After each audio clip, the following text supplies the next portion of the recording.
terrible. Just switch sides. How was the left, not the right? Good nose, kill me. See, people come on.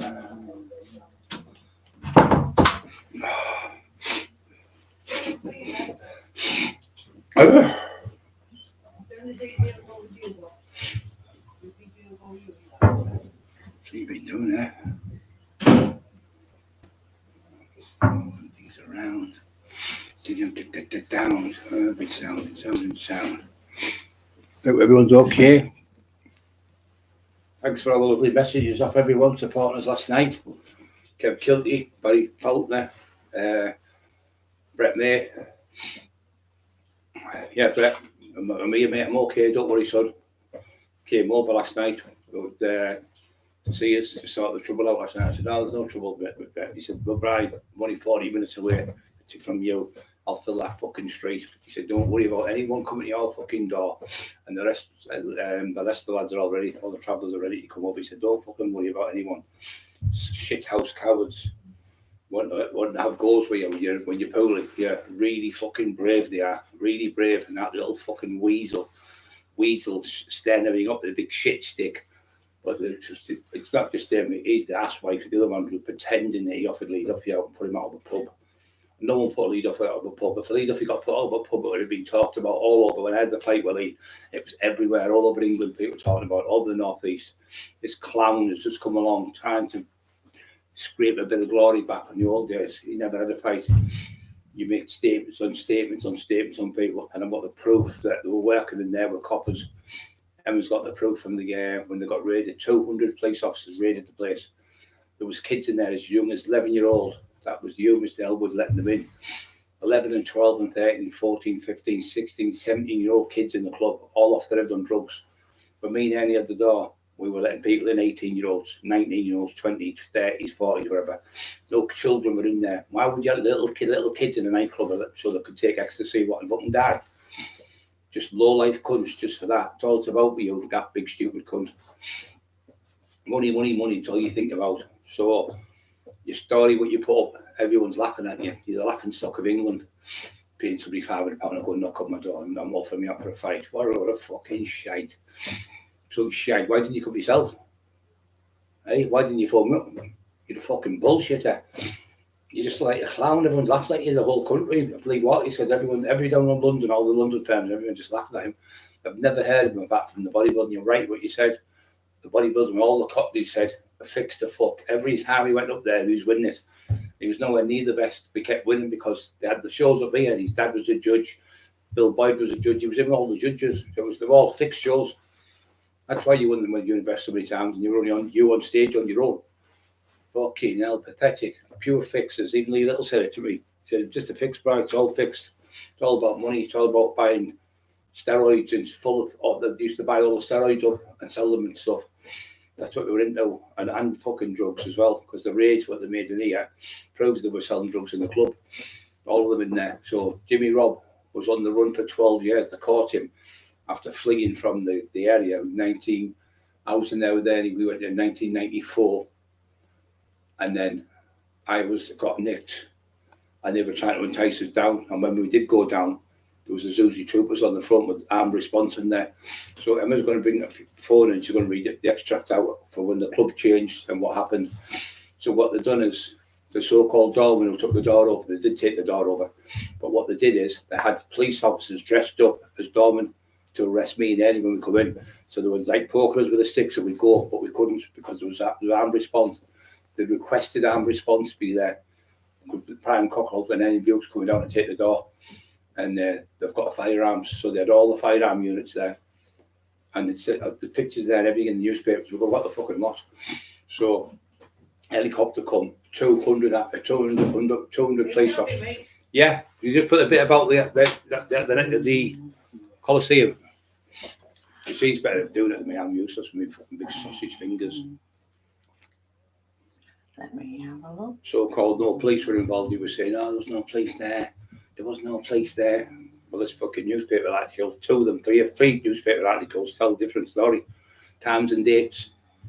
Jimmy Robb was on the run for 12 years, and when they finally caught him, he got jail. I think he got about 8 years. Right, so which one am I doing? Just do them all, Emma, so you can just. Right, so nightclub building down.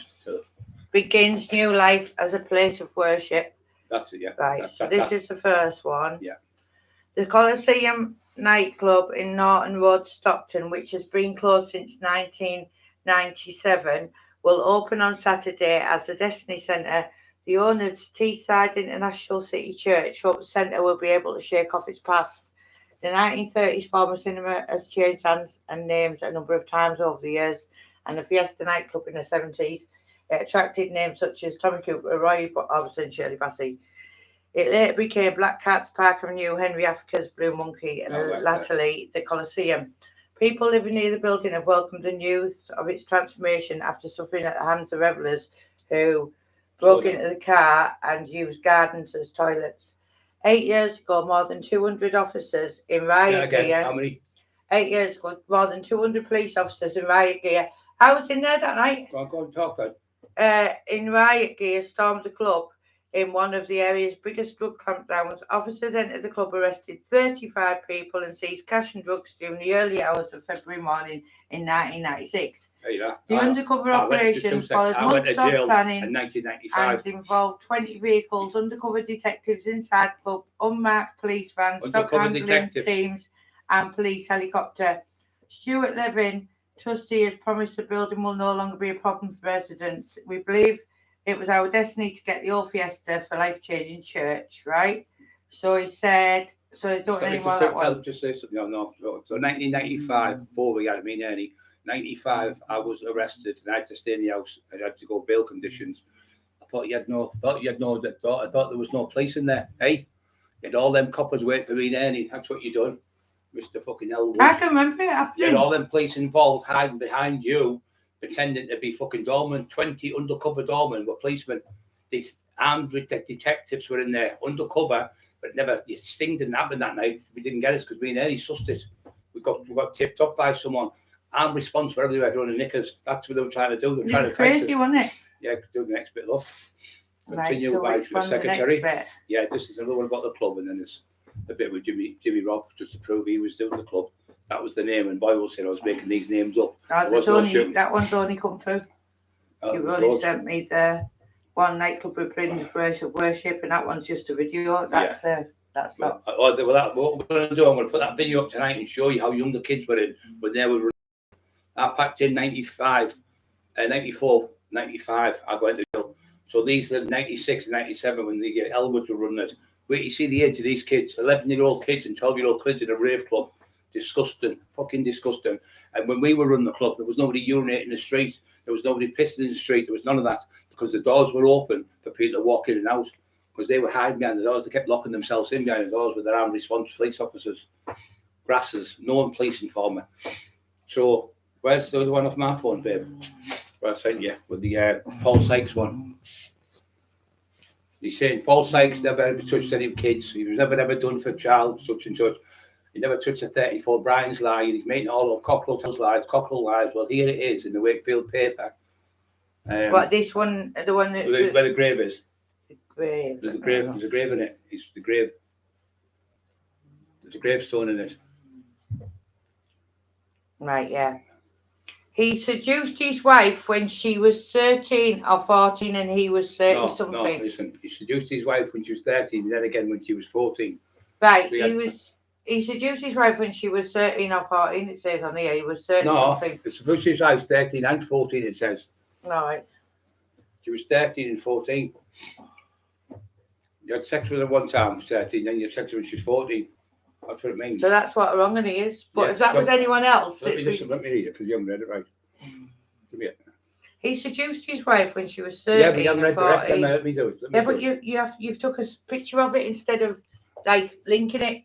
That's why you can't get any more. It's only on the screenshot you've kept it. Let me finish it. Right, Paul Sykes was here, now page 19 box rec. March the 3rd, 2022. He seduced his wife when she was 13 and 14. Let me finish. He was 30 something. He definitely was suspect. He was 30-year-old when he had sex with her. So he was 30 and they were 13 and 14. There he is, they're 30-year-old.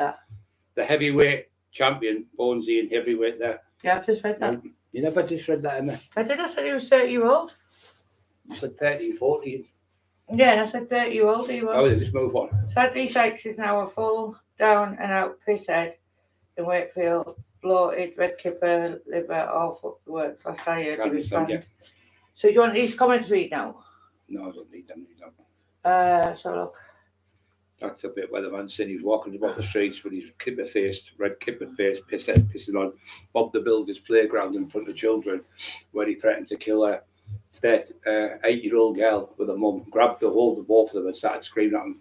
He was charged for that, and when he went to court... 25 allegations of antisocial behaviour from February to July this year on Northgate, Cockerill, the Cathedral Precinct and shopping areas. You're going too fast. Sites who frequently urinated in bus stations, Bob the Builder's children's rides, told magistrate, I don't remember, but I'll plead guilty. The catalogue of incidents included Sites grabbing a young mother and her child in the street and swearing at them both. In a statement read out in court, the frightened woman said, he was laughing and I felt extremely sick and started to cry. The 6'3" former professional boxer also shouted at and threatened to kill another child because she was crying in the street. Spy cameras, evidence of Sykes urinating on the city centre streets was shown in court, along with footage of him rolling around. Yeah, thanks. Get out of there for me, ring. So there you are. So threatening not just one kid or one mother, threatening two mothers with the child. Turn it on silent.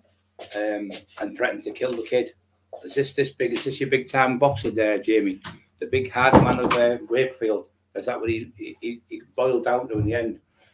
Bullying. Everyone's been texting today saying how unprofessional did Eddie Elwood look talking to Boyle yesterday, and like Boyle saying all stuff about you and that. Yeah. Well, it was totally unprofessional. He's lost any credibility. All your credibility, and he's gone out the window now because you look like a clown, mate. You do look like a clown. If you were professional, you'd have done it properly, but you haven't. You sat with the fucking biggest police informer. He's been chased out the whole of Teesside for snitching and grassing on people for fucking the last fucking 20 years. He's a known police informant. But birds of a feather like you probably get on together, won't you? So there you are, Mr. Elwood. You said there was no police there. Well, there's the fucking police on there. They were in their club, and on the night they were outside in 1994. They were outside on the fucking top. Where you put yourselves inside with the police with you, with your doorman, undercover CID, drug squad, and cops with handguns were in there. That was. We were told. We knew that. And what happened is that sting there wasn't for us. That sting there was turned against Jimmy and Gary Robb. I'll get the other story tomorrow for you. So Jimmy and Gary Robb were known snitches. Working with Elwoods, and Elwoods working with snitches, working with Oil. So all the snitches just keep gathering together all the time. So then the police in there were looking for me then. Me and Eddie were onto it then. I couldn't go out anyway and go down because I was on the Roddy. But Boyle said to you, where's the proof of these shootings? Well, you're saying I never was involved in the shootings, Jamie, right? So why do you think I got nicked at the Coliseum? That's the club where I put on with the shootings. Everyone's seen my video talking about the shootings. And he's going, it's all made up, and he said it's all bullshit. Well, why is it the Coliseum nightclub where the shootings took place when I got arrested? So I must have got arrested for me to be not to go to the club. You fucking moron. And there's the club, and there's the helicopter on here. The helicopter on here and the radar here where 200 police officers went in. Because what had happened is, in 94, I couldn't get in. In 95, I went to jail. So by the time it came to 96, they realised that Jimmy and Gary Robb and the doorman in there were all doing the gear. They realised that they were letting the 11, 12, 13, 14, 15, 16, 17-year-old underage kids in. And some of them ended up in hospital. Some of them died overdose in hospital, these kids, at the North East Hospital. So there was an outrage with the people because they were letting them piss in the street all over. They weren't doing the job, the doorman. They weren't fucking keeping the crowds in order and stuff. They were just fucking off their heads all night on drugs. So they raided it, and the 35 people were arrested with drugs and all sorts of different stuff. And it was one of the biggest operations ever. But it wasn't on me, and it wasn't on Ernie Buick. Ernie never took a drug in his life. So they raided the club when I was in jail. I was in jail already. I was getting out in late 97. So I was in jail then. So what I read in the papers, somebody sent me a newspaper in and said, oh, them fuckers will try to get you arrested and set you up. They've only turned the cops, the undercover police officers have turned it around and ripped them all. So Jimmy Robb went on the run. He went to Spain, he went to Northern Cyprus where you can stay them days. But what they've done is changed the extradition orders. So he tried to get back over the border and he come back and he went through Turkey, I think it was, and they nicked him and his mum, caught him over £1 million. His mum were over £1 million. Yes, right. What? You want me? Yeah, go on then. What about? No, so I didn't want you. I'm just talking on here. So when they went over the border, they caught him over £1 million. Not even, he caught his mum. His mum was about 80, I think, and he was about 40 odd at the time. So they caught him. He tried to fight the extradition. So they brought him back. He probably got 6 years, I think, and he got 8 years. But they're all involved in the drugs in the Coliseum nightclub, the so-called club, but there was no fucking policing. So Mr. fucking Elwood said, no police. You had the police all over the place. You made statements against everyone. And what he does is when the video people are going to get next to give the police the videos, and the police put the stuff together to go to court, and then the doormen go to court and give evidence and put the camera up on the fucking thing for the judges to look at, the magistrates, and shows them what they've been doing. Pure snitches. They've all got cameras on the jackets where they record everything in there, and they'll start video recording them. If they don't do it, they get the sack. There's loads of them I know who work for him, said, I'm not fucking going to court against people, I'll make statements. And because they wouldn't do it, they got the sack off him. And we know he's jack of all trades. Yeah, so Sykes was a Wikipedia. He's 13 and 14. He abused his, it's close together, so you've got it wrong. He abused his wife, who was 13 and then 14. So he slept with her when she was 13 and 14, and he was 30 years old. So if you tell me that's a Wikipedia or a noncy-woncy, there's something fucking wrong with your brain. You knew, and you said that thing the other night with Elwood. You went, it doesn't matter if you get dressed up, if you're a cross-dresser. That's because you had a cross-dresser. That's what you talked about yourself. I never watched it. I don't even watch you stuff, Elwood. Whatever you put out, I don't watch it. I don't let it bother me. I don't watch what you don't hear and what you don't see doesn't bother you. So I don't watch it. But I was told by top lads and other people from the Doncaster, we'll come through any time. If you want to meet any of us anywhere, we'll meet the cunt. Trying to fight someone who fucking can't walk and can't fucking move. Let him fucking come and fight fucking me, he said, the lad. I won't mention the lad's name, but he told me, anytime I'll be at your house in 40 fucking minutes and I'll fill that fucking street with travellers. We'll go to the fucking gym. We'll see how clever the big daft cunt is then. And I turn up at his fucking gym, put it right on his fucking toes. You've now opened a can of worms like your brother did all them years ago, Dibby cunt. Everyone's slagging you everywhere, and all the people are saying, he said, one of them he's put in a post saying, Brian told him he doesn't like it because some of them things have been festering for years and no one's mentioned them. Got lots of messages on Facebook, everyone's saying what an absolute goon he is. Wait until their man's had severe spinal surgery and he's injured before he opens his fat mouth. Yeah. Well, he was saying, Lee said that tinfoil was ongoing. It doesn't matter if you're a cross-dresser. It doesn't matter if you're dressing clothes, women's clothes. So he put it in there where he is now. But you've been telling everyone for years you weren't one. Now you're telling everyone you are one. You're just around the fucking bend. You're mentally deranged. What you and Eddie doing, swapping dresses? Dresses. There's a few people who we've actually worked with in the past have seen him. Things out to get full stories on you. Yeah. Oh, there's loads of people he's ripped off. Elwood, he's ripped loads off. Did it with Denny Oil, good lad, Denny. Really good lad, very, very good friends of Kev Cully. Him and like that together. They did all the bodybuilding stuff. Really good lad, Denny. And he said to me, he's fucking wronging, the proper wronging. He said, all my life I was with him, backed him up. And then I found out he'd ripped me off. Ripped his fucking best mate off and then fucking having sex with his other best mate's fucking wife. And then the lad offered him out for a fight and had a fight in Thornaby, and it was like that. Doing that fucking fight and hit the deck and they rolled around like two pissheads on the floor. He said, even the lad said himself, I'm not a fighter, Brian. I'm not a fighter. He said, but I'm not having that cunt take the piss out of me. And he said, I give as good as I got, but it wasn't a great fight. He even admitted it. But he tried a big daft cunt went, oh, destroyed him and knocked him out and beat him up easy. Oh yeah, you're always telling fucking lies because your head's that fucking big head. Big head. There was over 3,000 people watched the live last night, and we've had over I think over 100 different people commented. We had 700 comments, 700 people with a thumbs up in the last 7 days as well, by the way. Thank you to all users. We've had 30, I think it's 35 or 37 coming up. I think it was 35,600 and something. So by tomorrow, we'll have had about 37, 38,000 views in a week. So I told you I'd light you up like a fucking Christmas tree. All the cockneys down there saying, Brian's right, the shows were fixed. Every time we come from London, we got fixed. It was lads like, no, I was pissed at, you pissed at this year, whatever, Tommy, you couldn't with me in this. Absolutely, you know, Lee used to be into all that because he used to know all the top bodybuilders was in with Lenny McLean and that. So he's putting that up today as well. I think it's gone up saying,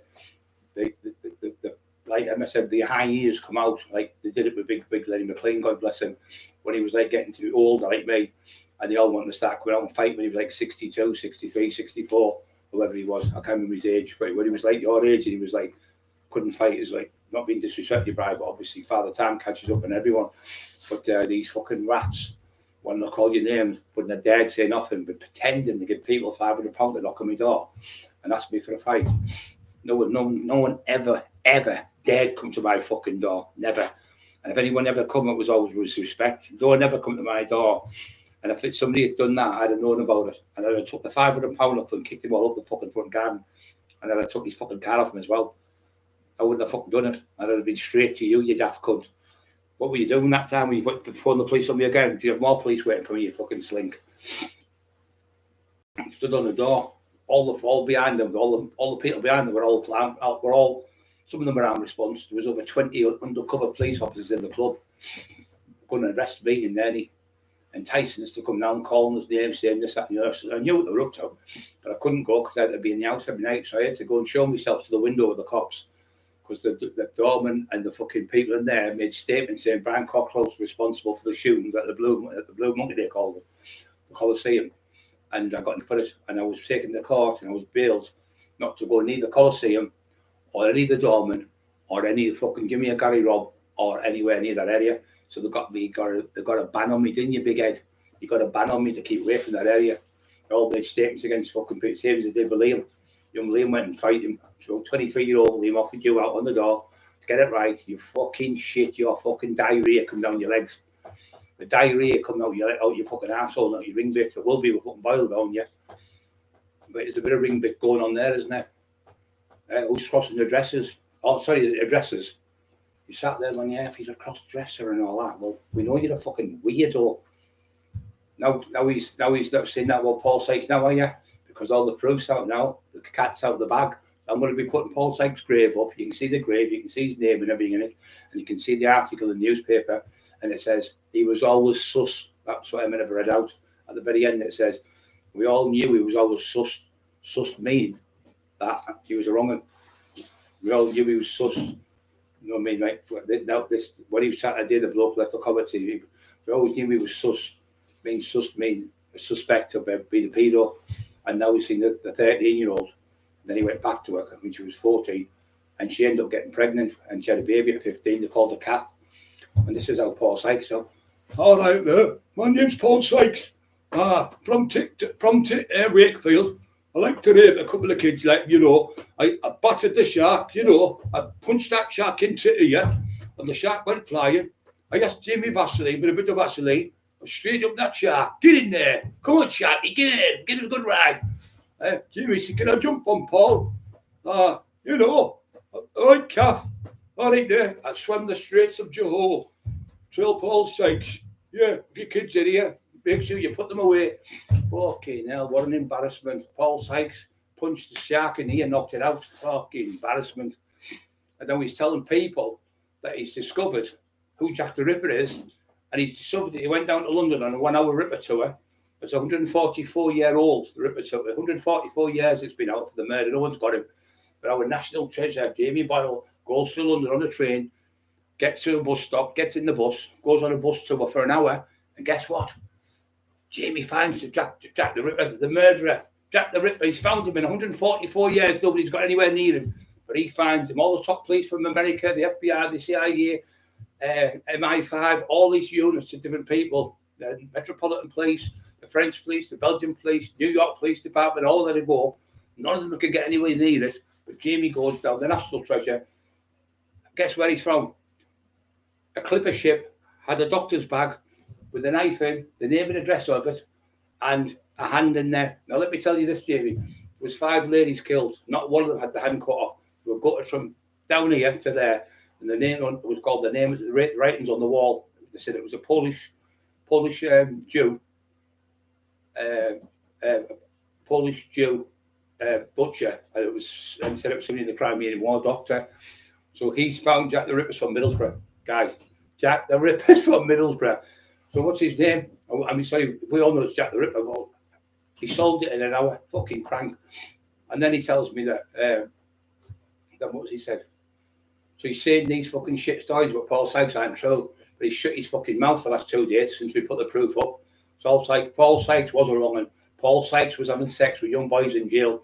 Paul Sykes was having young 2 and 3 of them at a time. Delroy Showers, his other one he's writing books about. He's from Liverpool. His nephew killed a woman, smashed her head in with a fucking hammer.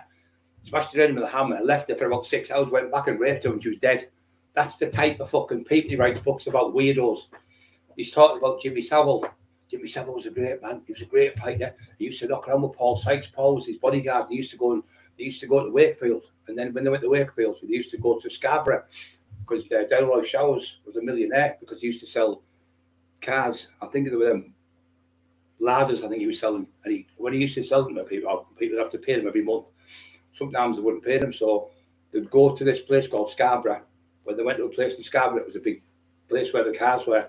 So he used to collect the debts for me, go for Jimmy Savile as well, because he was a DJ and sometimes he wouldn't get paid, so we'd collect for Jimmy Savile. And Dennis Flint was working for the BBC. Dennis Flint used to have, this is tinfoil's words, Dennis Flint used to have a big massive house in the countryside, a bungalow, where he used to video young kids having sex and parties, and these tinfoils laughing at them on the Jimmy O show, and that's why I finished with him. Laughing at children being raped, laughing at 13, 14-year-olds being raped by Paul Sykes, and laughing about kids in the house dressed up as fucking little schoolgirls and school kids, where Delroy Showers, pure fucking, all the Liverpool fan will tell you, he was inside the Liverpool and Sykes used to hold them down by fucking, Sykes used to hold them down while Showers used to bum them from behind. And his party piece, Sykes was, when the young lad come in, he'd go, hey mate, when he was on Earring in fucking Durham, he used to say, yeah, I've got a fancy game of chess, I've got a chessboard here, mate.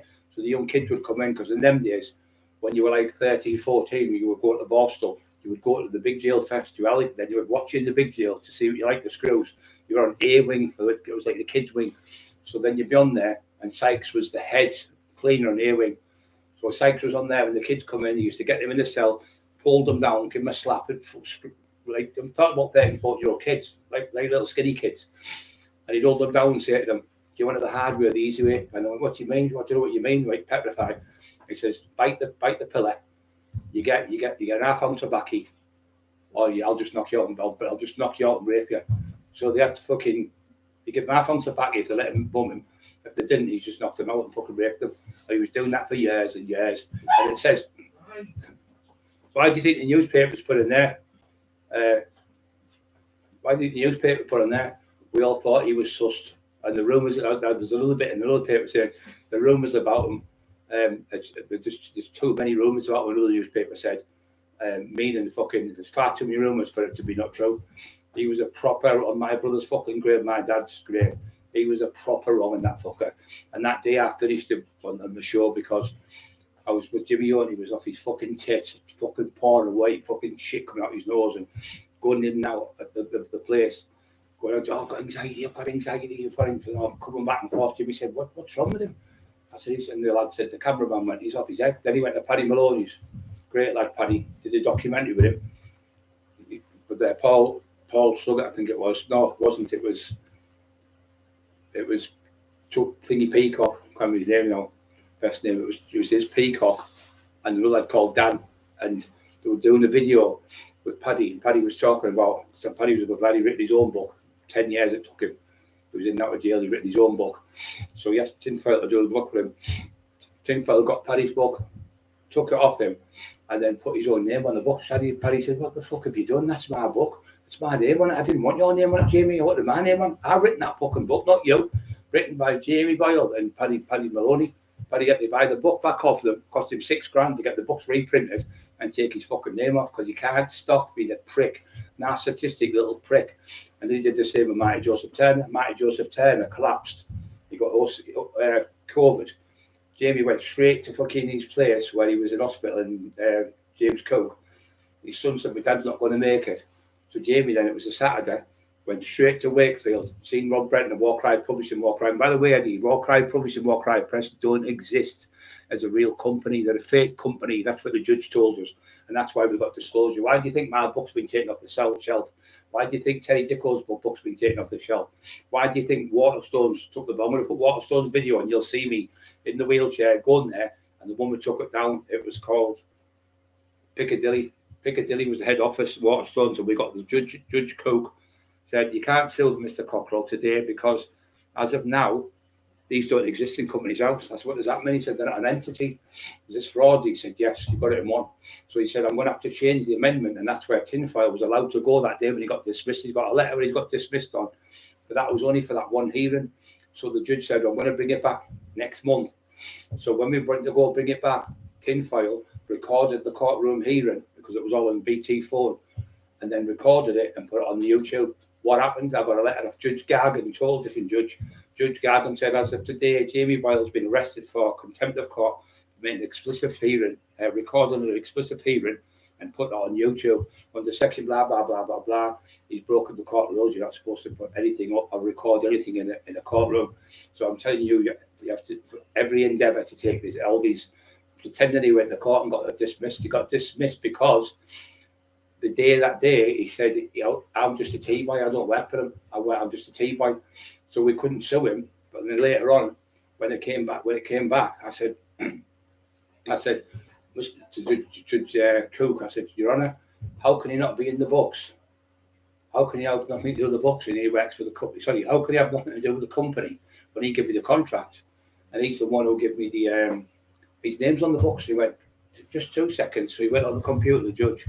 He went, yeah, you're right, Mr. Cockerill, Jamie Boyle's name's on everyone. So you're right. He's just lied to me there. So he got out of it, but he'd already gone then because it was just on the phone. So he said, don't worry then, Mr. Cockerill, we'll bring him back in any other, sorry, if you think he's part of the indictment, you can bring him back anytime you want. He said, but you're right, I've just looked, his name is on all the books. So he pretended to the judge he'd never written the books and he was a T-boy. The reason why he did that, because he got £15,000 off the door office. I went as a Mackenzie friend, sat with the fucking scumbag.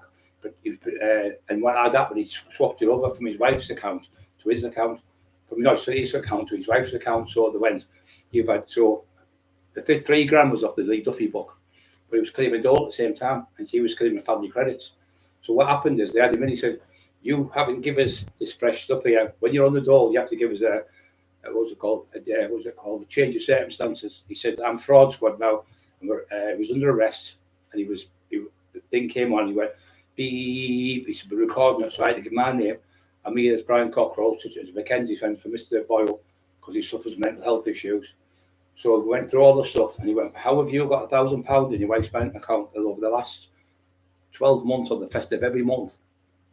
£12,000, you've had £12,000, he said. And also in February the year before, you've had 3, that's £15,000 more than you should have had. Why have you changed it to your wife's account instead of your account? So you try and hide it for a month. He went, no. So he said, well, where's this £15,000 come from here? Oh, what it was, he said, Rob Brenton gave me it. He said, he gave it to me so I could interview boxers. He said, well, who did you interview? He said, Tyson Fury. I thought, fucking hell, you fucking idiot. Pure liar. So the man said, hold on, before you go any further and make a fool of yourself, Tyson Fury signed a contract to the BBC for £2 million. One video would be recorded, say, in January, and the other one would be June or something. He did two, all he did all year, the last year, he said all he did was 2 interviews, and that was the BBC, and he got £2 million. So why would he do a doc? So how much did you pay me? He said, well, I took £15,000 to me off him. And I said, how did you get this? I got the train. I said, where's the train? So he said, I forgot him. How did you get that? Where did you meet him? He said, oh, I was walking down the road and I seen Ricky Hatton because I knew him. And Ricky Hatton, he whistled him over and went into the gym. He said to them, Tyson Fury there. So he interviewed him, gave him £2,500. And I gave him £500 for the hotel. So he said, well, where's the receipt for the £2,500? Because you need that for your company. If Mr. Brent give you a War Cry Public, War Cry Press, where's the receipt? He went, oh, I've lost it. So then when he said to him, "Well, where's the hotel? What's the name of the hotel you put, Mister what's it, Tyson Fury?" And he went, "I forgot." So he went, right. He said, "Who did you do next?" He said, "Well, then he interviewed Tommy Fury, I think it was." So he interviewed him. We give him £2.5 grand and £500 for hotel. He said, "Where's the receipt off him?" He said, "I never done it." He said, "I'm just giving the £500 himself to get his own hotel." So the next one, he said, "Who was the next one?" He said, "I did John Fury." Went through all the Furies, and then he said, "Then I did Ricky Hatton." He said, "Well, he still owes you such and such a money." He said, "How did you carry this money?" He said, "Well, I had it in my pocket." He went, "Can I just tell you, I've done this for 40 years. It's physically impossible to have £15,000 in £10 and £20 notes in your pocket, in the side of in a big bag you might have it, but not in the pocket, like pocket, your jeans. You had a pair of jeans on." He said, "There's no way you could put that in your jeans." So he said, "I don't believe a word you're saying." He said, "So where's the £3,000 book come from?" That was the Lee Duffy book. So we know it was Lee Duffy now because he's a con man. So he said, "Look, we're going to leave it here today." He said, "But I'm going to investigate later on. I'm going to investigate into it more."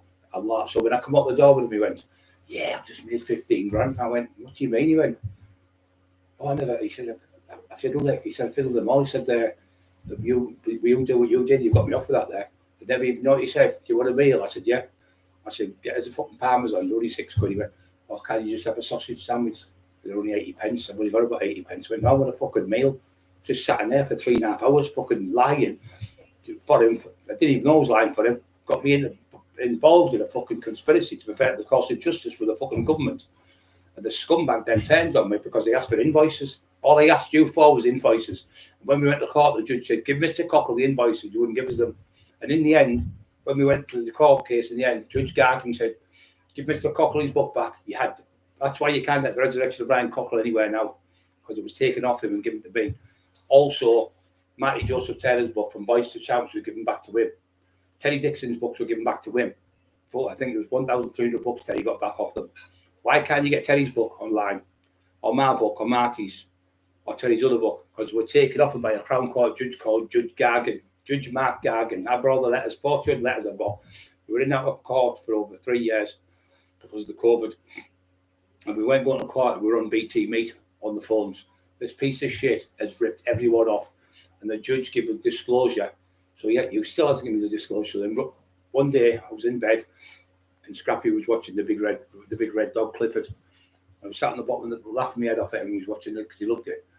And anyway, Sean, that was funny. "Hey, Brian," he said, "It's me." He said, "Rob Brendan's just asked me to phone and tell you Jamie's fucked the company, War Cry Pubs and War Cry Press.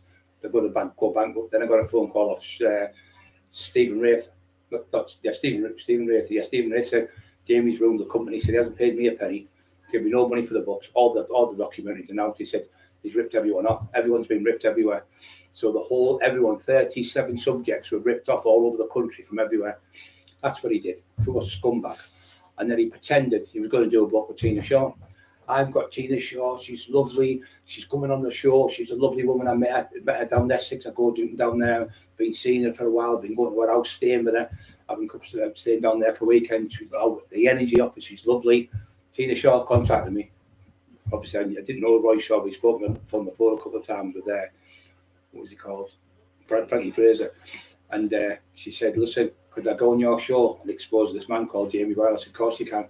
So she come on. She said, "You, Mr. Boyle, phone me now. You're telling everyone you've been going out with me. You've never met me in your life. You've never been to my house. I've never heard of your name." And she had your book, and she said, "See that fucking book there?" She said, "That's toilet paper. My dad was a legend. And you haven't got permission to do my fucking documentary with Paul Suggett from Hartlepool, because them tape recordings, Gary Sykes, my brother, stole them out my house." So she was going to get Paul Sykes in trouble with the police. All of them were going to get nicked for it.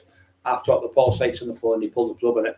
Bellwood's watching. Ask your mate, Paul Suggett, Hartlepool will tell you. So they stopped the documentary because he was fucking lying again. So he had the tape recordings, they were stolen. So we stopped the documentary there. Then we had another one called Carol Edwards. Stewie Armstrong come on. He said, "Hiya, Carol, thanks for giving their consent, and thanks for Laurie Duffy giving the content for the Lee Duffy books. So we never give the content. All the family didn't give them the content." Jamie started then threatening Carol Edwards, threatening all the Duffy family, threatening to burn the house down, threatening to double barrel them and shoot them, and pretend to be Terry Dixon when he done it. He's a sneaky fucking sly, he's a fucking dog. He's a horrible, evil cunt. Want to burn people's houses down, set people right, rape people's dogs. This is what he's been doing. Kev Kilty, and everyone knows it. And then he's getting into bed with him after all that. What type of fucking man are you? Type of man are you doing that? Side with a known police informant. He's had the police on to me. I've had to go to the police station 4 different times for them stitching me up. And every time I've had no further action. We've had Maria Howarth, he's torturing that lady, saying he's had the Irish bull thrown, threatening her to burn her house down, pour petrol on 3 children's faces and set them alight. Jamie's been getting that done. That's what you've been doing. It's been you. That's what you've been doing. You're a fucking maggot, a little maggot you are. That's what you've been doing, you. You've been involved in all these, threatening these people. You kept phoning Maria up and saying, you get in jail in the morning, your 3 kids are going into care. 3 of her kids have all, 2 have got autism, 1's got ADHD. You said, I'm going to get you put in jail. This woman had cancer. She had cancer operation, which she's got it took out. And then she had another one, a lung took out, and he was torturing that lady. He was torturing Maria Howarth. When Maria Howarth went to court, went to the police station, put her evidence in. She showed them all the bullying he'd been done at. No further action for the CPS for Maria. She did nothing wrong. Carl Edwards saw Carl Walker. Carl Walker threatening to shoot him, and IRA going to shoot him. All fucking lies and that Cockerill. So Carl was arrested and and investigated it. 3-4 months later, they checked Carl's phone. He said, he's never phoned you at all. He hasn't been on your phone phoning you, you're lying. So no further action with Carl Walker from Ireland. Then the next one was Emma. I'd Emma in 4 times. 4 times she went in. No further action every time. Took him 6 minutes to cop to give us no further action. I was 10 minutes and Emma was 6. He's a complete, compulsive fucking liar. He can't stop telling lies. He's the biggest fucking bullshit on the planet. And absolute shithouses. So a little weasel, he sneaks in with people. Poor Paul Venice went, he's the biggest fucking liar walking to Maniok. He said, everything he does turns to shit. Everything he does, he rips everyone. He said, I don't even want to talk about mine. He said, Brian's a legend. I love Brian. He's a great lad. So even Paul was on his side and 10 against him. He said, he had me in all more trouble than anyone I've ever been in my life. He said, I'm glad I'm away from him. Everything he touches turns to shit. Every single person. So Paddy Maloney said, where's my book? So he stole Paddy's book, like I said. So Paddy had to go back and pay $6,000 to get his own fucking book back and reprint it. Because Boyle put his name on the book. That's a tested prick. Then he went to Wakefield with Paul Matty Turner, who was a legend, who trained Peter Rowe and all them, all Box and Lee Duffy and all them. He tortured that old man. He was torturing him. He was sending him gay rape porn. He was sending me fucking gay rape porn. He was sending Teddy it. He was sending Carol Edwards it. He was sending fucking all these people from all over gay rape porn. And then he's asking the lad called Simon Ambler to fight me. And he's sending my name and address off of Brian House. He'll be shitting himself. And the lad said, why? I've got the screenshots of all of it. Why? He said, because I've already got 2 lads to phone that threaten to burn his house down and rape his wife. That's the fucking stuff he's been doing to people. And people are still going to do books with him because they'd rather have the name in lights than fucking people who are getting abused off him. He's been doing it for years and years, and that fat fuck of his wife's been doing it with him. Horrible, horrible fuckers. Horrible fuckers, I'm telling you now. And poor old Marty Turner was tortured by him. What he was doing, he was getting people's phones. He was saying, lend your phone. I sent it to Emma so I can download some stuff. What he did, though, he got the phone off Emma at the back of the car. Marty Turner was driving the Jeep down there, and Evo was with us. And we got there. I don't know if it was Maniok with us. I think it might have been. And we got there, and he said, can I borrow your phone, Emma, so I can download a few things? And the battery's going. And what he did is he downloaded all the stuff from Emma's phone and sent it on his own phone and then sent it to Shirley. So me and Emma had an argument like all phone couples do. So when I was doing the Duffy book, I gave him 50,000 words. And then he changed it to 70,000 words. And I went, how's the 70,000 words, Jamie? I said, I've already told you this. I said, I want the words in it where I've done. No, trust me. I said, no, you've done that in the resurrection. I never got to proofread it. And it was all made up stories.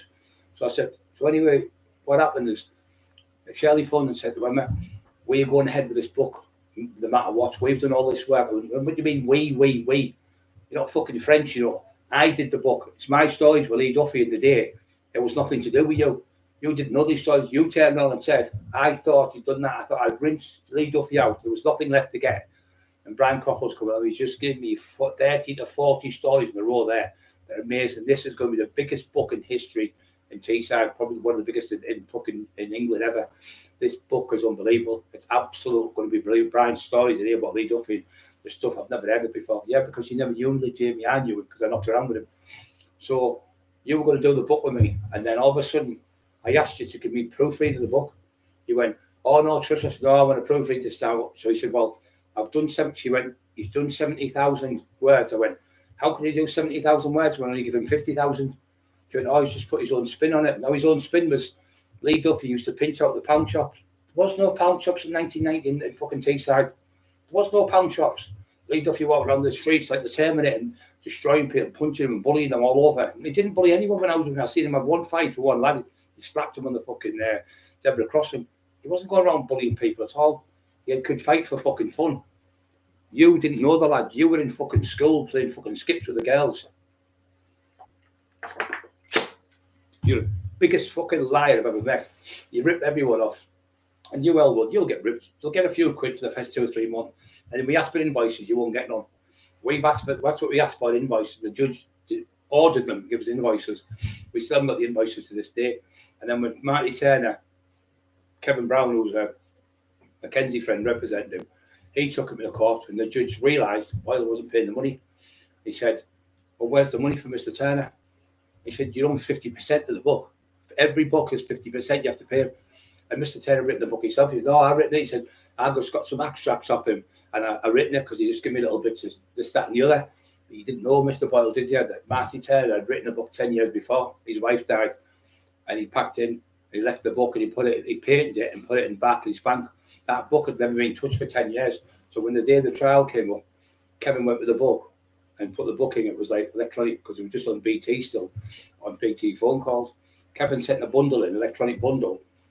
And then he said, well, where did you get the stories from? Oh, he gave me a few extracts. He went, I didn't, he said, on the phone to the judge. And the judge said, what do you mean? He said, well, you've got it there, Your Honour. I've written that book. As you can see, that book's been given from the bank today, or yesterday, or the day before, whatever it was. It's only, and it's been in the bank. There's the bank manager's name and everything. It was in the bank for 10 years. The judge said, Mr. Boyle, full disclosure to Martin Joseph Turner, and you still never give Marty it. And Marty died 2 weeks later through a booker. And you were sending him gay rape porn of 4 black lads raping and one other black lad. Fucking disgusting. You were sending him it. So we thought Marty lost the plot. I thought, Marty, you've gone wrong. So Dennis Power said, he borrowed my phone. The next minute, he'd gone.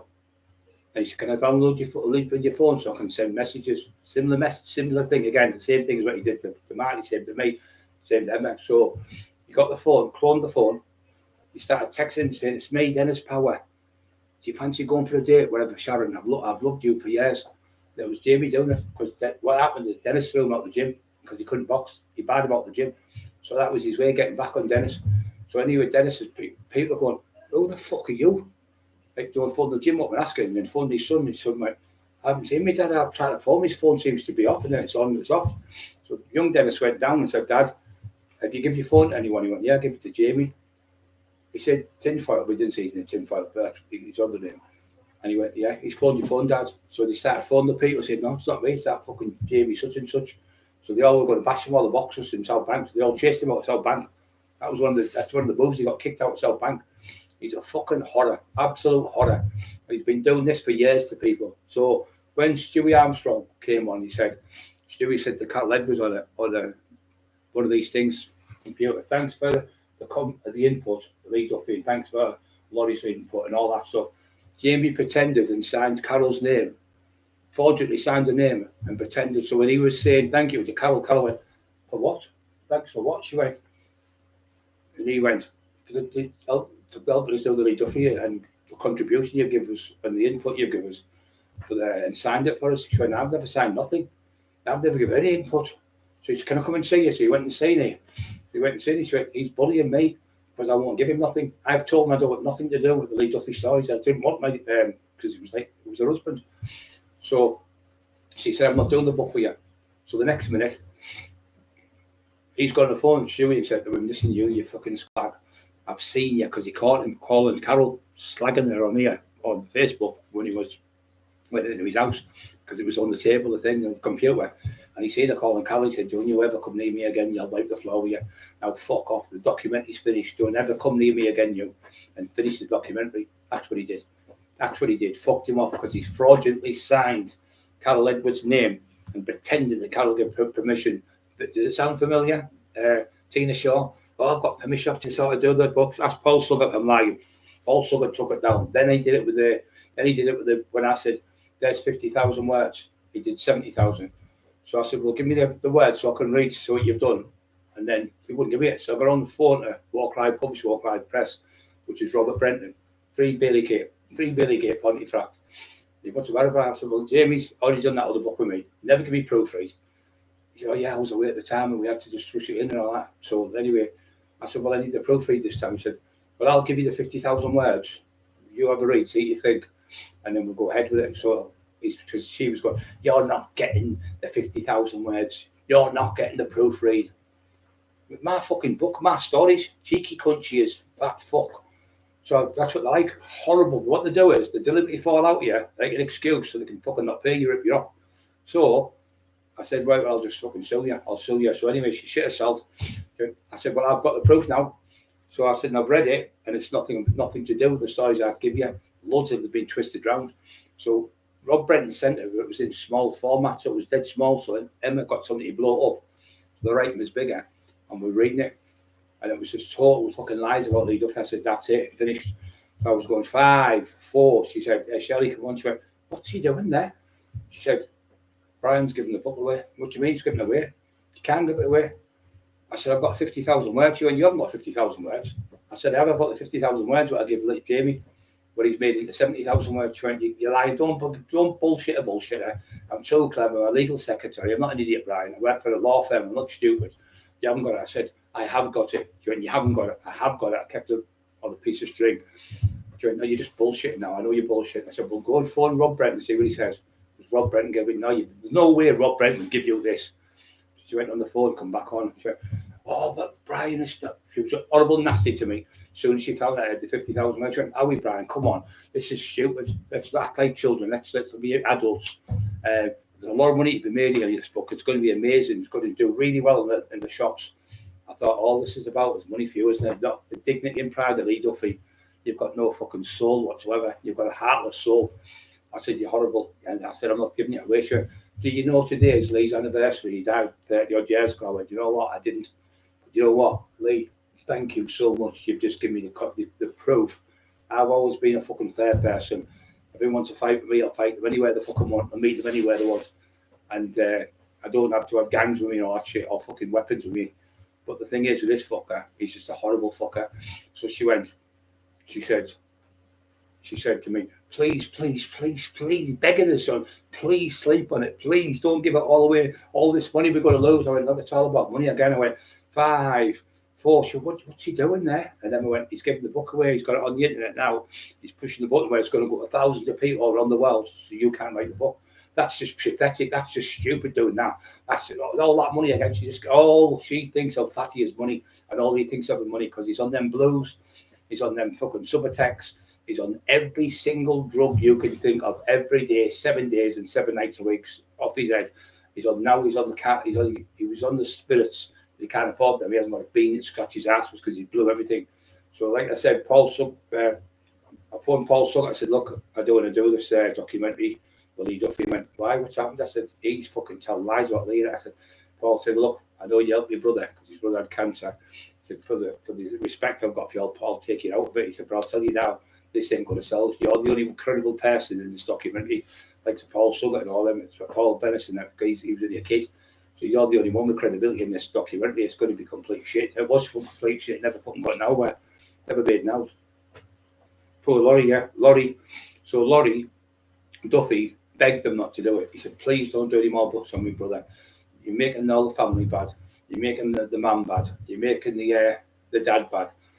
She was saying things like, "Oh, his mum used to get people breaking his tombstone up and putting it through the post and going, 'It's Lee Duffy from the grave.'" And I said, "A cow."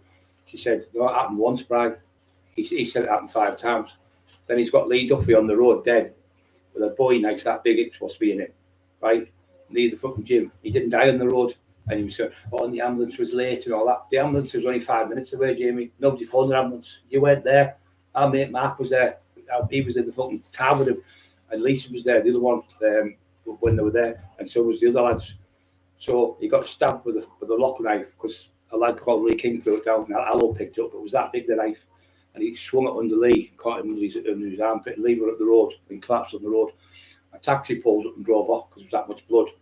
And then the other lad got him in the back of the car taxi and he drove down towards, it was a general hospital in them days. You've got it all wrong, Jamie. You walked around pretending he died here because you didn't have a clue because you were at school. You were only about fucking 9-year-old when Lee died.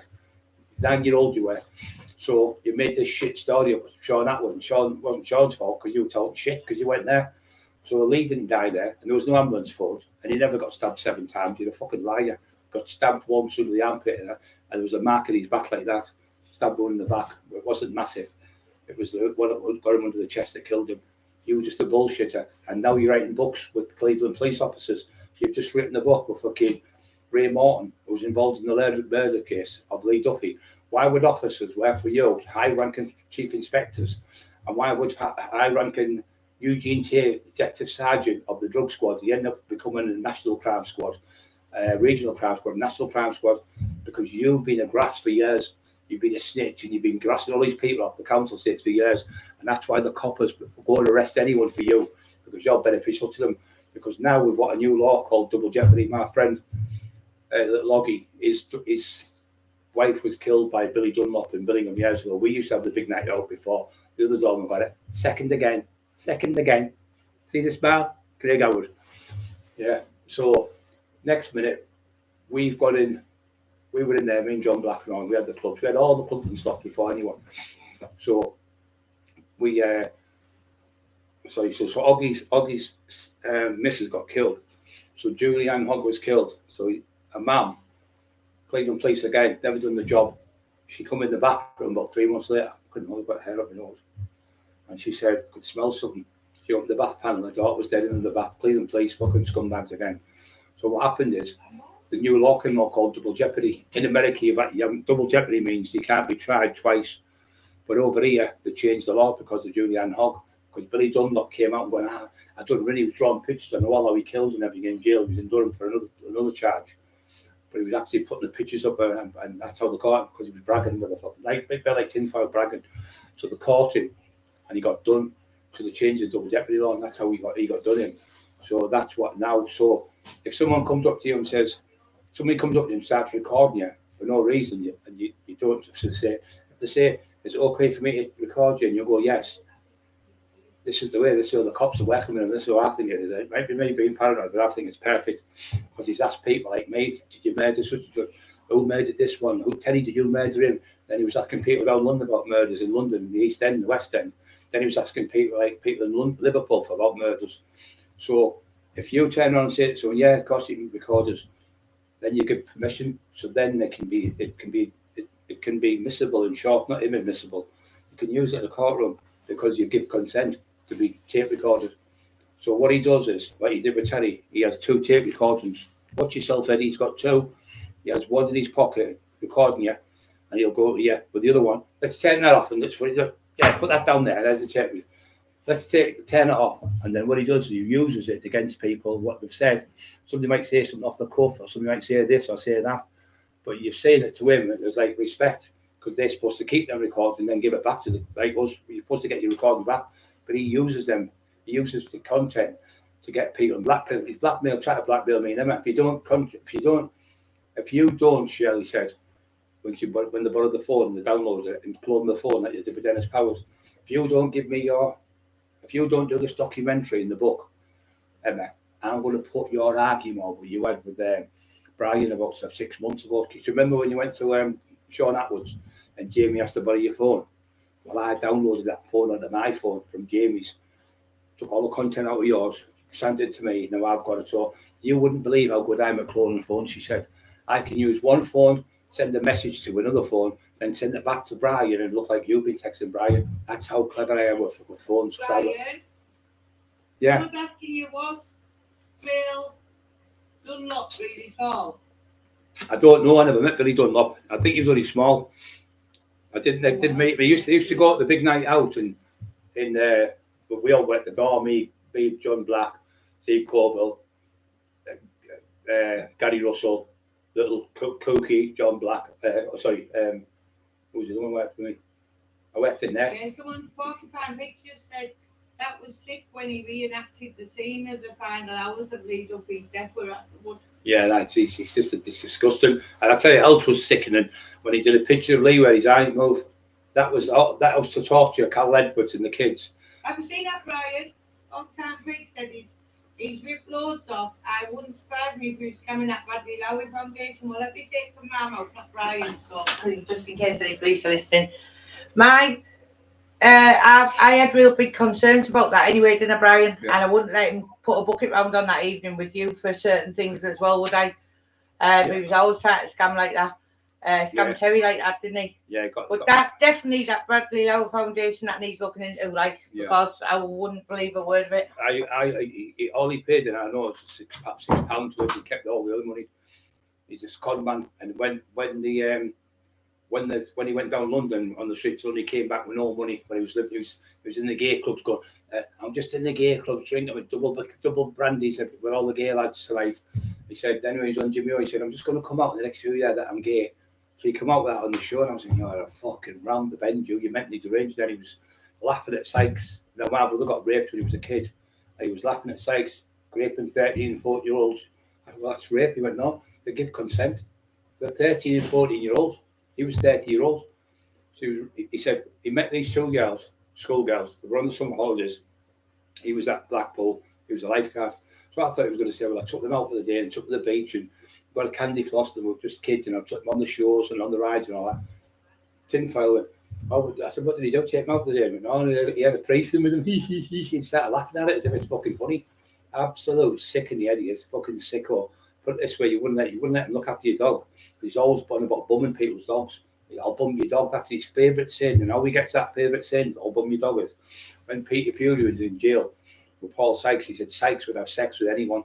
He said anyone, old men, young lads, whatever they were, he would even have sex with a dog. So this is where Tinfoil uses the analogy from. I'll bum your dog. I'll rape your dog. I'll rape your wife. That's the first thing he just starts saying to people when he falls out with them.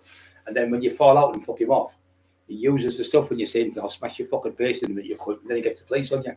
So he's done that to me. Then 4 times me, 5 times Terry. And he said, oh, the CPS are coming to get you. They've got all the Crown prosecution. They've got enough evidence to put you away because you've been having sex with 2 9-year-olds. I've got all the evidence for everyone to look. And when they looked at the cops, it was just a load of shit. All fucking shit, all crap. And he went, next day, the 2 19-year-olds, because he was that macked up his head with the brown stuff. He forgot when instead of being 9, he said 19. I said, that's 9. He said, they were 9. He said, I'll give them all the confidence in the world to go to court against you. A load of fucking shite. That was 3 years ago. There was no such thing. Then he put one up. Cockerill used to put kids in freezers and freeze them in Hartlepool. And all the Hartlepool people know he's a scumbag. And he made a post up, Hartlepool lad it was called, where I'm supposed to go around and take babies and put them in freezers and freeze the babies in the freezers. That's what he's been doing. He's been doing this for fucking years and years to people. He's fucking twisted and sick in the head. I've never known anyone in my life so evil as him. I mean, he's coming up with the best mum and dad in the world. Happy Mother's Day and Happy Father's Day, whatever the fuck it was. For Fred West and Rose West. He's got Jimmy Savile on his page. He's got Gary Glitter on his page. He's got Silence of the Lambs on his page. They're all fucking pedos. They're all weirdos. And he's dressed up as Silence of the Lamb with the mask on. No, the mask where he's dressed. And he's put the woman's clothes, like dressed up as the woman. He's dressed up like that. He's mentally dressed up as Paul Sykes, walking around with the fag. He's dressed up as the Wizard of Oz, as the Cowardly Lion. He gets a lad in the backhand to shoot with the legs. He wants to know what it was like to be shot like Lee Duffy and me. He's fucking mental, totally mental. He's absolutely mental. He drives 200 miles to Liverpool and gets, like it was 200 miles to Liverpool, gets out of a car and throws 2 eggs out a window and then jumps back in the car as if he's a gangster. He's totally mentally deranged.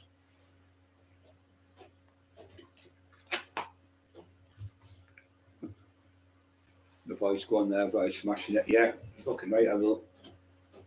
I'll be, yeah. So the thing is, the truth's come out now. All the shit he's been telling all you people for years about me bullying him. I've been fucking bad for all this time. I had 2 operations. I had one on my neck, where he had fucking 7 vertebrae L2 to L7 done. All calcified bone, all chiselled out of my neck. It left me paralysed with the neck down. Couldn't move. I was paralysed. My hands, Bram and all them, Kev Kelly come round. Couldn't walk or nothing. So he's anyone to fight me. I've got my mate to fight you. I've got my other mate to fight you. Brian, you're a coward. Richie Horsley wants to fight you. I've got him 20 times to phone you. I've got my mate Mick Sorby 20 times to phone you. You're scared, Brian. You're hiding under your bed. You're hiding in your wheelchair. That's what he was texting me. He was going, I'm going to get your wife raped. I'm going to get her raped. And I'm going to video it. I'm going to send you the video. But you'll have to get somebody else to push the buttons because you're a spacker, you're a retard, you're a mom. He did a video of me down London where he's going, Brian the fucking retard, Brian the mom. He's put videos up saying, your dad used to toss you, your dad used to rape your brother, and you used to toss him off. And you used to sit and watch your dad raping your brother because your 3 years were all pedos into raping each other. Absolutely fucking sick in the head. I've got all the video screenshots and everything, all coming from that fucking cunt. And then he goes, run to the police when you fucking lose your temper and grasp me up to the police. Goose fat hair. He's dressed up in one of them. She's going, come on, Beryl. Come on, Beryl. He's dressed up as a big fat woman, like fucking Beryl Reid off the fucking old films. And she's dressed up, he's got lipstick on and everything, walking around with stockings, suspenders on and everything in the house, in front of the fucking 15-year-old, 14-year-old kid. That's why he's in his cross-dressing. He got that off Alex Reid. Got Alex Reid at his house, walking around, getting dressed up in women's clothes. He's fucking totally on the bend. Definitely needs fucking section on the Mental Health Act. He's a definitely danger to society. He wants put in the nut house. Absolutely. His own mum and dad won't talk to him. His dad died. He threw him out the house. His uncle threw him out the house. His sister won't let him near the kids. His brother won't let him near the kids. His daughter won't let him near her. Won't let him. I mean, I met his brother-in-law, Paul.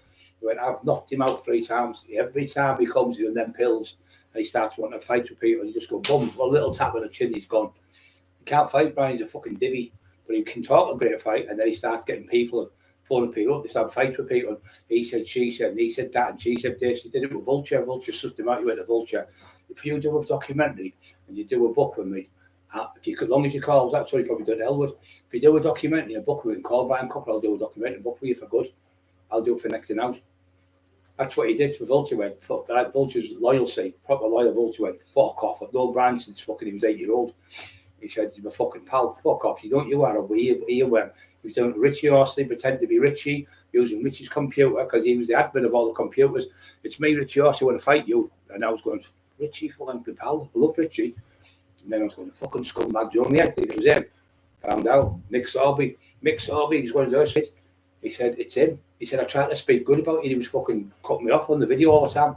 He said, Richie tried to speak good about you, cut you off. The Tobin tried to speak good about you, cut you off. He just fucking hates you because you've won the court case, you've won the court. It's obviously, it's affected him. He also was to do with charity with Mick to go to a liver cancer charity. And the person's name, he was threatening me with all the time. I told him the name, Mick went, you know what? He was like, clear, put his cup down on the phone. He went, that name goes back 40 years ago. No way in this world you'd know that name. That person was related to me. It was like a nephew, I think it was. He said, and I put that in his name because he died of liver cancer. He said, so I know for a fact it's fucking Jamie now. You've just blew the socks off him there because that one name, even Richie Horsley, none of them knew that name about this person I put in the book. Only Jamie knew the name. So he said, there's no way you would have guessed that in a million years. He said, so he was threatening me under the name of that person who it was Mick's relation. And I thought it was Mick, and Mick went, I'd never do that to you. Fucking I'll think the world of you. Mum's a lovely woman. Your dad's a lovely man. He's fucking known them since the 70s. Fucking when you first come to 1971, I think it was. Known you since you were a kid. You were a fucking legend in the town. He said, we try to make you look good with him, but he just wants to keep shooting you down. He said, we know it's all fucking shit, what he said. Then he asked an old school, that's a load of shit. Oh yeah, it's always a load of shit. We know that's you. And yeah, that's a load of shit. He's been putting that on every video, that idiot. That's a load of shit. That's a load of shit. No, you're a load of shit.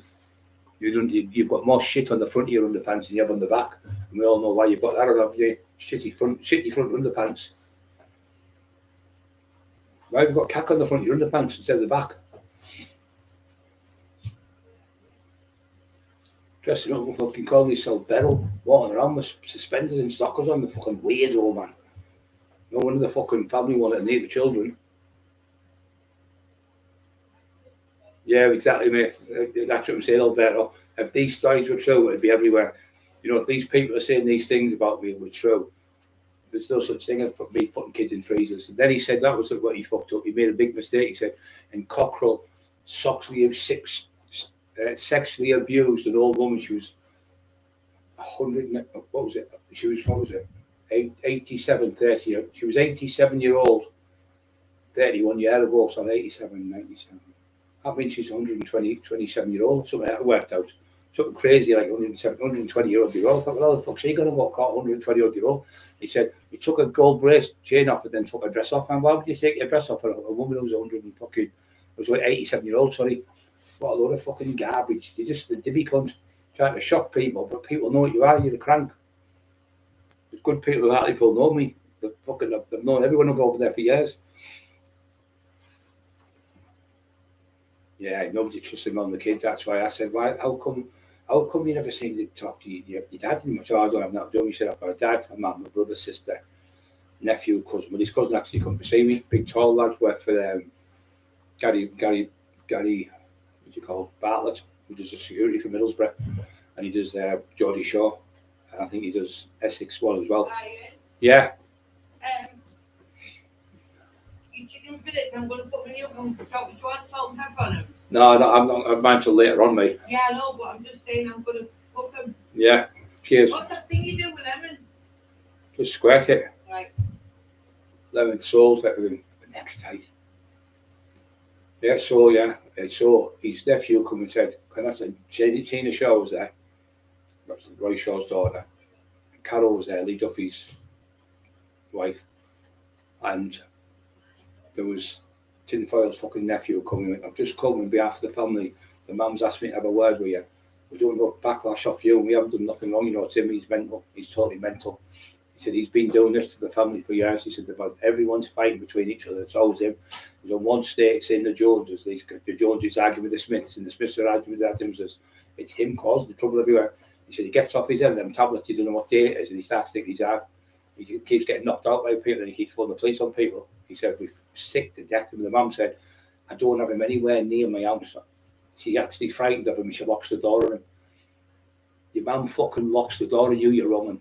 She's frightened of you because you're tea leaf out of a bag. You're a thief. Little thief. Because of your Mac. Your dirty brown stuff you have. That's what you're for. No one likes you. You're a fucking horrid excuse for a human being. 122, 155 likes. Don't forget, push the like buttons, 59 like buttons up now. So this scumbag's been found out. The Paul Sykes, he's been telling you all the lies about it. He never raped anyone. Welcome is in the fucking paper, but his grave next to it. I'll put it in tonight or tomorrow. You'll see his grave on the side, and it's in the paper saying he abused his wife, 13, 14-year-old. 13, 14. And then she then become pregnant when she was 15. She had the baby. She's called Kath. And then he had sex with another two on holiday. The kids were on holiday with the summer holidays in Blackpool, and he was a lifeguard there. And he was sleeping with 13, 14, all the way through the period. He ran away with one of them, and he went to Brighton, and he got in with a 15-year-old there, and he had sex with her. And when she woke up the next day, the family were there.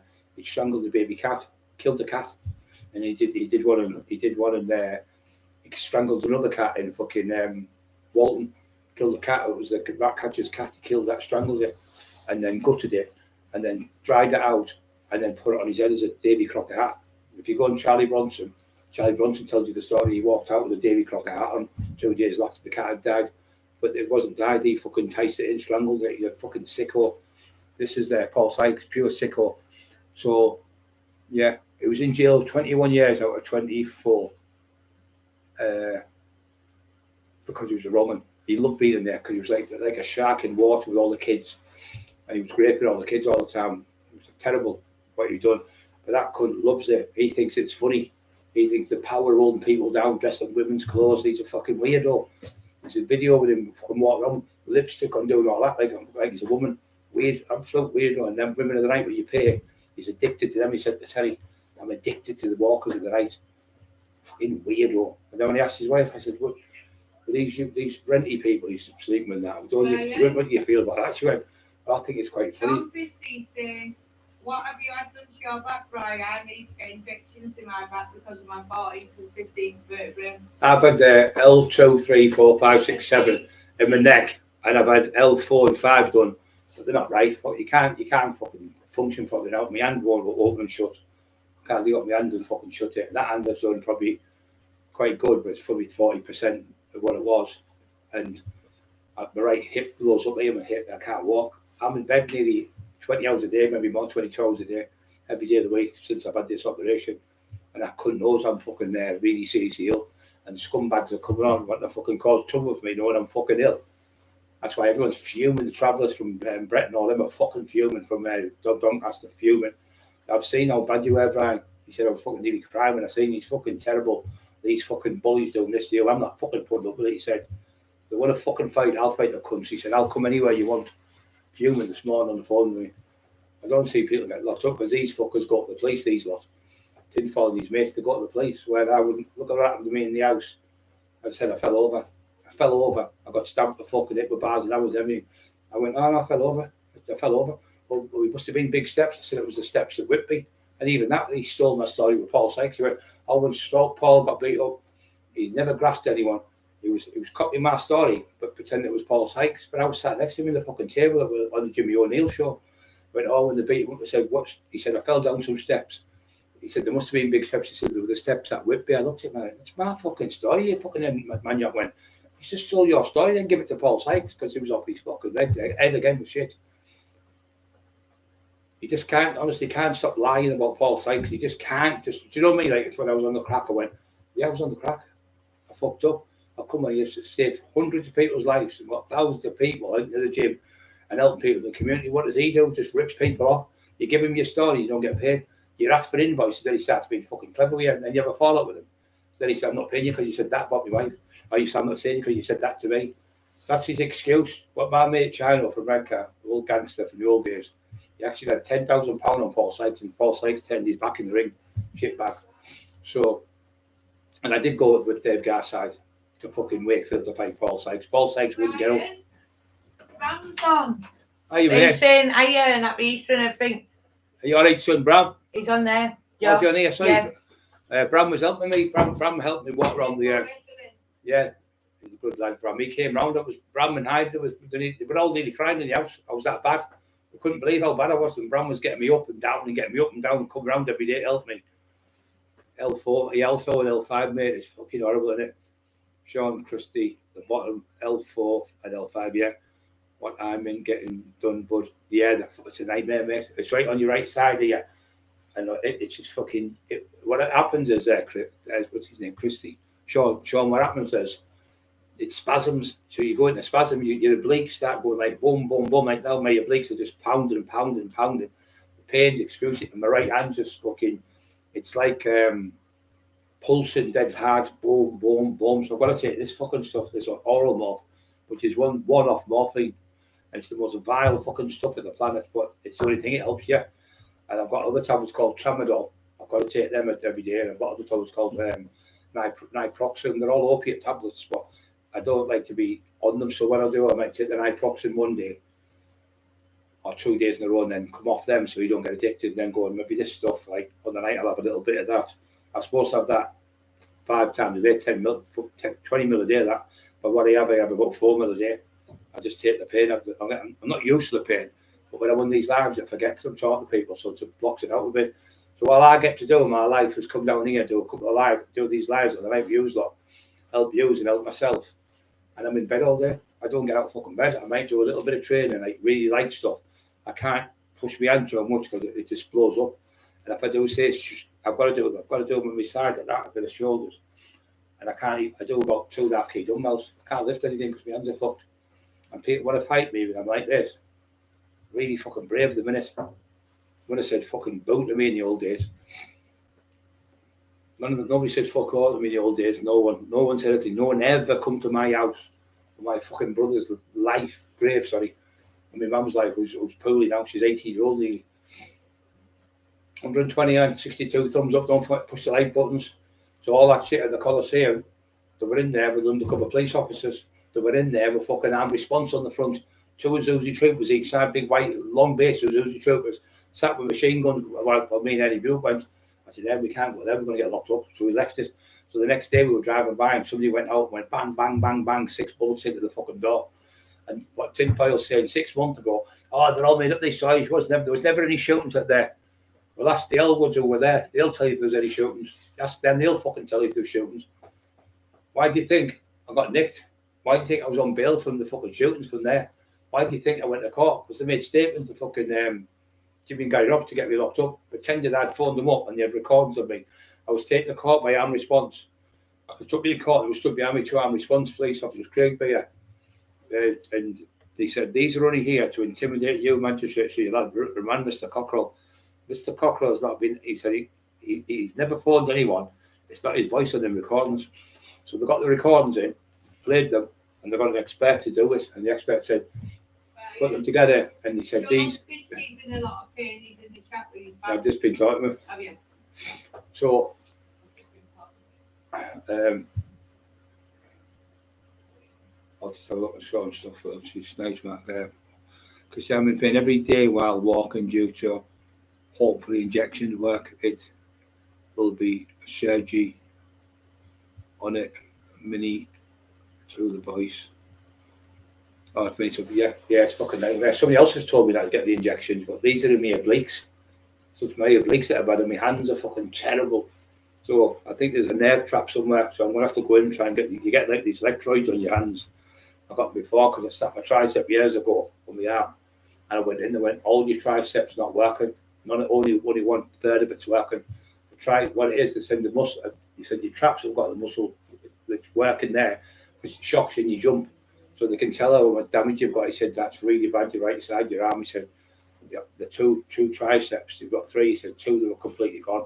We can't do nothing with them because of 10 after so long. They're just 10 with no blood getting to them. They're just 10 like jelly. He said the only way you could do it there, you could get an implant one, or you could get like a cadaver one. So it was going to cost £36,000. The hospital went ahead with it. It was called Dr. Shah, but the fucking main doctor was the main one. Didn't like me. I could tell he was a plastic surgeon. He was the head of the head of the operations people, whatever it was called. And there was another one called, I can't remember his fucking name now. He said, it's too much money. He said, I was going to be the first person in history to be done. We'd have to get the Americans to tell them how to do it. And it was a cadaver, which is out of a dead body, a tricep, and put a two parts to tricep in my arm. It'll probably take 18 months to heal, he said. But when I went, they said, we can't do it. It's just too much money to put in because they'd never done the operation. He said, we'll have the Americans tell us what to do from that side. On cameras, and we'll be doing your tricep. I was over the fucking moon. Went back the next week, but I couldn't do anything. The problem was, I was that big. But even though I was fucking, my arm was bad, that was only my arm. So I was still huge still. It was on the gear and everything. But when I got put in the machine, I was that much off the top. He said, can't get a picture. It's just, we need to be about that big. Yours is that big and your shoulders are that wide. We can't get any, the imaging off the fucking, the MRI. Is it MRI? Yeah, MRI. Couldn't get any fucking imaging. So it was 3 times, the different angles, different hospitals they sent me. The only other one they said we could send you to Nottingham, I think it was, where it was a letterbox one. But I ended up going to fucking jail, Home House. When I went to Home House, I was in there I was in there about 100 days. And I got out and they said, look, it's gone, the tricep's gone, you're just going to have to leave it. So I've got no tricep there. I can still do a little bit, you know what I mean, but not like the old days. And Bram said, I think God's done that to you, to take your right hand off you, because I think you'd killed someone with your right hand that was that powerful. So I think that was God's way of saying, look, you're not going to jail, I'm going to take your right hand off you. So I use that as an analogy to help me. I don't like that CBD, THC, mate. I fucking don't like it, Jimmy. It makes me bark, CBD, and I don't like that THC or that CBD, what it's called. It makes, the mate had the strongest one, Chrissy Foster, his daughter. She's called Chrissy Foster. They've got the best one. It's 144 Borough Road. And theirs is about 5 or 6 times stronger than the normal ones. Really powerful. But you know, like, do you remember Creosote? And you crease all your fence and you get in your mouth sometimes when it jumps and you go, oh, it smells like Creosote. It's that strong stuff. There's the stuff you get in the health shops. It's tiny. It's really, really minuscule. But I was taking it before. It was making me like my stomach better. No, not throwing up, but I was burping. It would make me burp. But when you take that oil off, it's just fucking horrible stuff. I need a bit, man. My hands are hot. That's what I'm on. If you're watching Mr. Elwood. So when I find someone and fucking morphine and fucking all my back's fucked and my things fucking coming forward to people like that, you should have come to me and sat down at the table and I told you all this straight. And you'd have fucking listened. Vulture would have told you, Mick Solby would have told you, but you just want to do books to think you can get the glory. You're not going to get fuck all. I'll tell you now, you won't get nothing off him. He cons every fucker. Every single person gets ripped because he's addicted to fucking the brown. Trust me, will you? Trust me, he's addicted to it. He's addicted to it. He's been on it since he was fucking 12-year-old on the tablets. He's been to jail for burgling people's or robbing people's houses, and you don't like things like that. I know you don't. Burgling people's house, you can't get any fucking worse than that. I know I've tracked drug dealers, but there were yardies and people like that. There weren't fucking kids in bed and stuff, all people's houses. He's been kicked off the estate by Kevin Brown for selling brown on the estate. Kevin kicked him off Corbin Young, Hemlington. Then he got kicked off fucking the travellers from fucking Darlington chased him off there. Then he got chased from Northallerton. They chased him, all the travellers from there. He gets geared off people, runs the fucking bill up, and then he grasps them to the police. That's what he does to get them in jail. Then they go to jail. He gets paid off the cops and they move on to another house. He's moved 10 times in 14 years. 10 different addresses in 14 years. He keeps going all over the northeast, but it's never down London on place. It's always where he knows someone to go and get stuff. And he gets the stuff, he orders it, and he'll bump it for £500. Then he'll get his winners put through, he'll put his own winners through so he can get a move. And that's what Dennis Power said. Before I've not met Dennis, I want to go and see him, nice man. And Dennis said, he go everywhere he goes, Dennis said, he causes trouble with the locals. He lasts about 9 months to a year, and then he has another move. That's what he keeps doing. Every 9 to 18 months he moves. And this is not just me, this is all over. He's been Skelton, North Skelton, was one where the boxing gym was, so I used to box with little Tony before. Dave Buxton used to box. Lingdale Boxing Club was there. Ray Hood was a great boxing coach, great man. And all that shit, he's boxed for England. All that. He's never had one single fight in his life in the ring. He boxed 3 times. He boxed 3 times. Abdul whacked him, knocked him clear out, which is Ramjad's son. Knocked him out, bust all his nose. He was about 9-year-old. Went, you can't fight, son. You're going to have to leave. You're one of them people who just can't fight. You're going to get hurt. So these were big lads, see. They were like 11, 12, so when he was only 9 stone, he was like a little freaky little fucking rat. So he said, you're like a little fucking pup and it's the run. So he was like one of them with all the kids. He went, no, he can't come back. Then he went to Marty's, he looked after him, and he was hitting below the belt all the time. So he went, that's it, you've hit below the belt 4 times, you could rupture somebody doing that. He said, you can't come back to the gym, kicked him out. And then he was at Dennis Power's, and he was there. Then he was at That was Matty Joseph Turner, sorry. Dennis Power. I can't think of the lot. John Dryden's gym. Steve Mack was there, and it was Abdul who hit him there. Sorry, John Dryden. You can't fight. So he said, you're not a fighter, and stopped him. And that was only 3 times. See, Shannon, the orange son, that was only 3 times he got in the ring. And after that, he was never boxed again. But he never ever had a boxing match. He tells you, I was doing so good in my boxing. I was getting good money for it. I was getting paid for this, I was getting paid that. A lot of fucking shit. You want to fight me, he's got to pivot and move. Well, he wouldn't have pivot and move at all.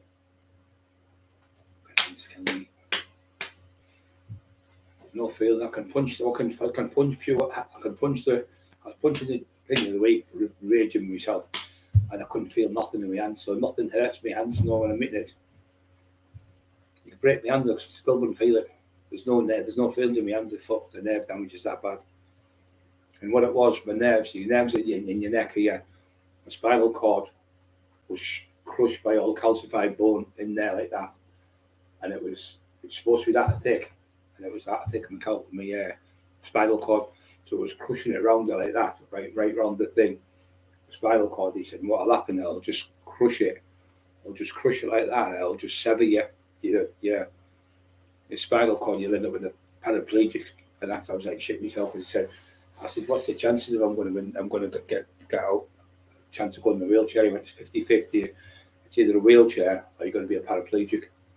I went, fuck it, we'll have to go for the doctor. And I sorry for swearing. No, he said, stress is unreal, so we must do. But I went in, and it made me worse than I was before. But if I didn't do it, I'd have been in a wheelchair for the rest of my life, or I'd have been a paraplegic like he was the cleverest man in the world, you call him Hawkins. I'd have been like him. Steve Shannon, you okay? Stephen Hawkins. Look at Steve Shannon came around seeing what he was doing. Steve Shannon come to the house, he's seen all the stuff he was fucking doing. They all come round, they all know what he is. That's why Big Steve came here, 6'60", and his mate come. Terry stood with me. Robbo stood with us. Poor old Matty Turner, fucking 80-year-old nearly. Bullying him, sending his sister, 87-year-old from Canada, and sending his 85-year-old sister from Australia images of people being raped, images of pornographic stuff, and saying, "Oh, Marty's sending this to kids on the internet." It was fucking him doing it, and his sister had phoned up. 87 and 85-year-old women, fucking disgusting. And when Marty went with same as Dennis Powell's phone, he took it to BT, and it was in Stokely, funny enough, the place. It was a big unit, and that was the BT place. So we thought, he's doing it himself, he's probably looking at it himself, we thought. Anyway, Robbo gave his phone in with him. Got a phone call about 3 or 4 days later, maybe a little bit more. He said, "Mr. Turner," yes. He said, "Who do you know in Stokesley?" And that's where Tinfoil was from. That's where he lives, fucking Stokesley. So they tracked it to his address in Stokesley. It was him doing it. Some poor Marty, dirty bastard. And I thought Marty was lost the plot. Oh, fuck that. 87 he was. No, nearly 80-year-old. And he written that book for his grandson who had cerebral palsy. And all Marty got in 4 years was 44 quid. And when he went to court, the judge said, "Don't be giving me this." That book, out of 2 million books around the world, is ranked at 256. That book's done extremely well in America. And around the world, it's doing really well. So don't be giving me that saying it's not making any money, because it is. And the judge knew. He knew they were lying bastards. That's why the judge said, "Wait a minute. Warcry Publishing, Warcry Press don't exist in Company's House. They're not an entity. So therefore, if they're not an entity, they're not a company." I said, "Is that fraud?" You went, "Yeah, you've got it in one. It's fraud. They haven't paid any money for books for 8 years." And when Sean Atwood phoned me and said, "Jamie's ruined the company," it was a Saturday morning, he went, "Jamie's ruined the company. They're going to have to go bankrupt." And that's what they did. They went bankrupt for a year. And that's why Terry got all these books back. My book was took off the shelf. Marty's was. Terry's 2 books were, and they had to leave it for a year. And that's why he left his house. His own house got repossessed off him. He doesn't live in Stokesy no more. He lives somewhere else. So the house got repossessed. It's there now. The windows are all fixed. But he's not there. So it's been repossessed, right of repossession. So when he was struggling when the call was on, he said to me, "Emma, can you sell some of these resurrection books around the doors and try and get us our money?" We said, "We're £550 behind with the mortgage. We're going to get our house took off us."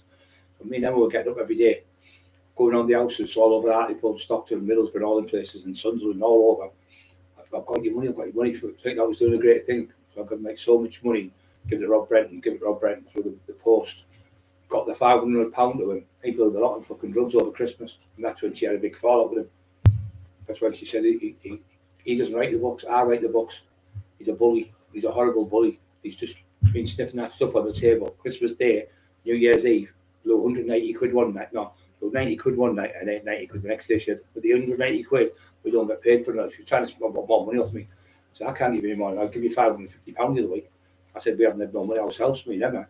We give it out of our own money to help me pay the mortgage." She hasn't paid it, he's done it all in. So I had to go over Christmas Day, fucking all my dinner and everything ruined, to see him without Bobby, and went and picked him up and tried to get her a box out of the little Pakistani shop. We got her a box of chocolates, and we got her a Bailey's cream. It was fucking me who got that for you. It was me who paid the money for it. It was me who went and got your husband. Then we were dropping him off, and he said, "Can you drop us at this house here?" Me and Terry. I went, "Yeah." He went in the house, an hour. Came to the door, he's on the table, sniffing Subutex, sniffing subbies off the table. And the lads went, so when he went to the shop, he said he's in the shop. He'd been sniffing the Subutex, like I said. They went, "Oh, he's here every day for them." He says he has about 10 to 20 a day. I said, "Well, I don't understand what they are." He said they're pharmaceutical heroin. bang on it every day of the week. He said, my best customer. And he was using taxis. It was costing £40-50 in taxis. But me and poor Bobby, mugs, putting all the fuel in the car, going all the way to fucking Stoke City, 16 mile there, 16 mile back, then going to Middlesbrough for 10 miles. So we were doing all that for him. Didn't realise he was, I'm just going to see my brother about something. I've got this, I've got something important. Could you do me a favour? And in the end, I went to the door, and the lad who knew me, he used to box. He said, I seen you on the bag once, Sean Day, and Lingdale Garage. He said, you were boxing on a bag. He said, you look like a middleweight. You were in the bag. You were massive, huge. But I remember you dancing around, skipping and moving body weight and doing all these daft moves. He said, well, not daft. He said, look like swerves and stuff. You were really good. Your feet work. He said, I've never seen somebody that big move that fast. He said, yeah. Chalky White, I think it was called, his nickname.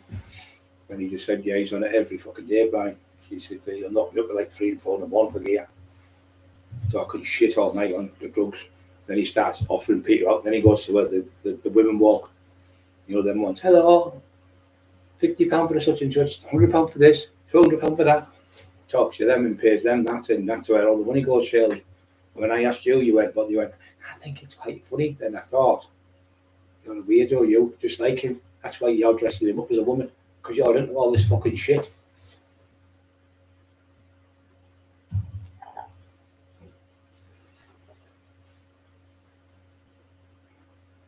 Have you got any on it, Peter? Is that freedom?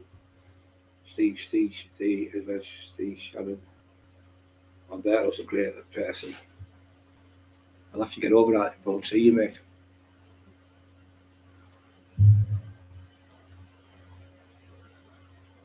I've got the Steve Shannon, Ainsley, B. Cheers, bro. Ainsley, you alright, son?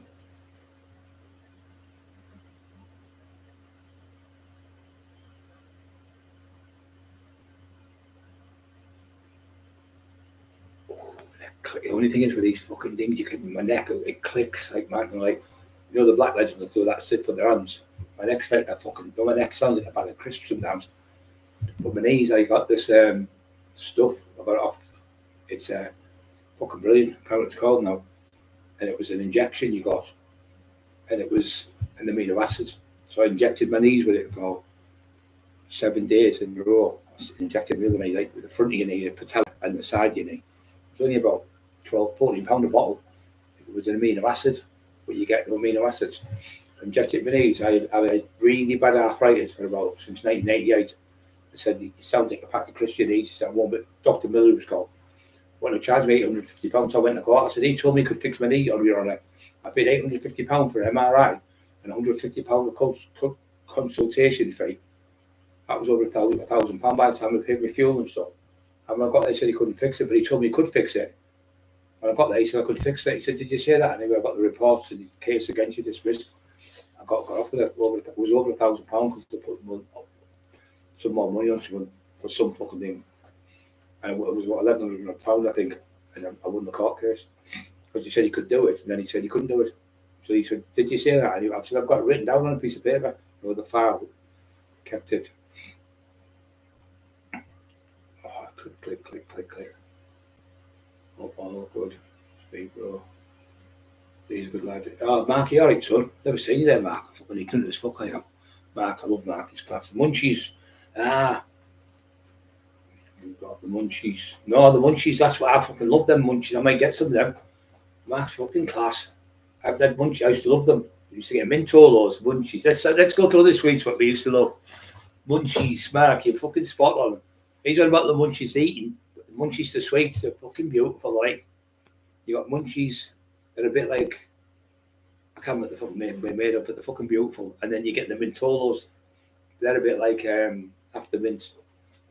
And I used to love, my favourite thing in the whole world was the 5 centres. Can anyone remember the 5 centres? What centres were in them? There's a fucking quiz for you. What flavours was in the 5 centres for ice cream? Go on, there's for ice cream, there's one. What was the other colours? Come on.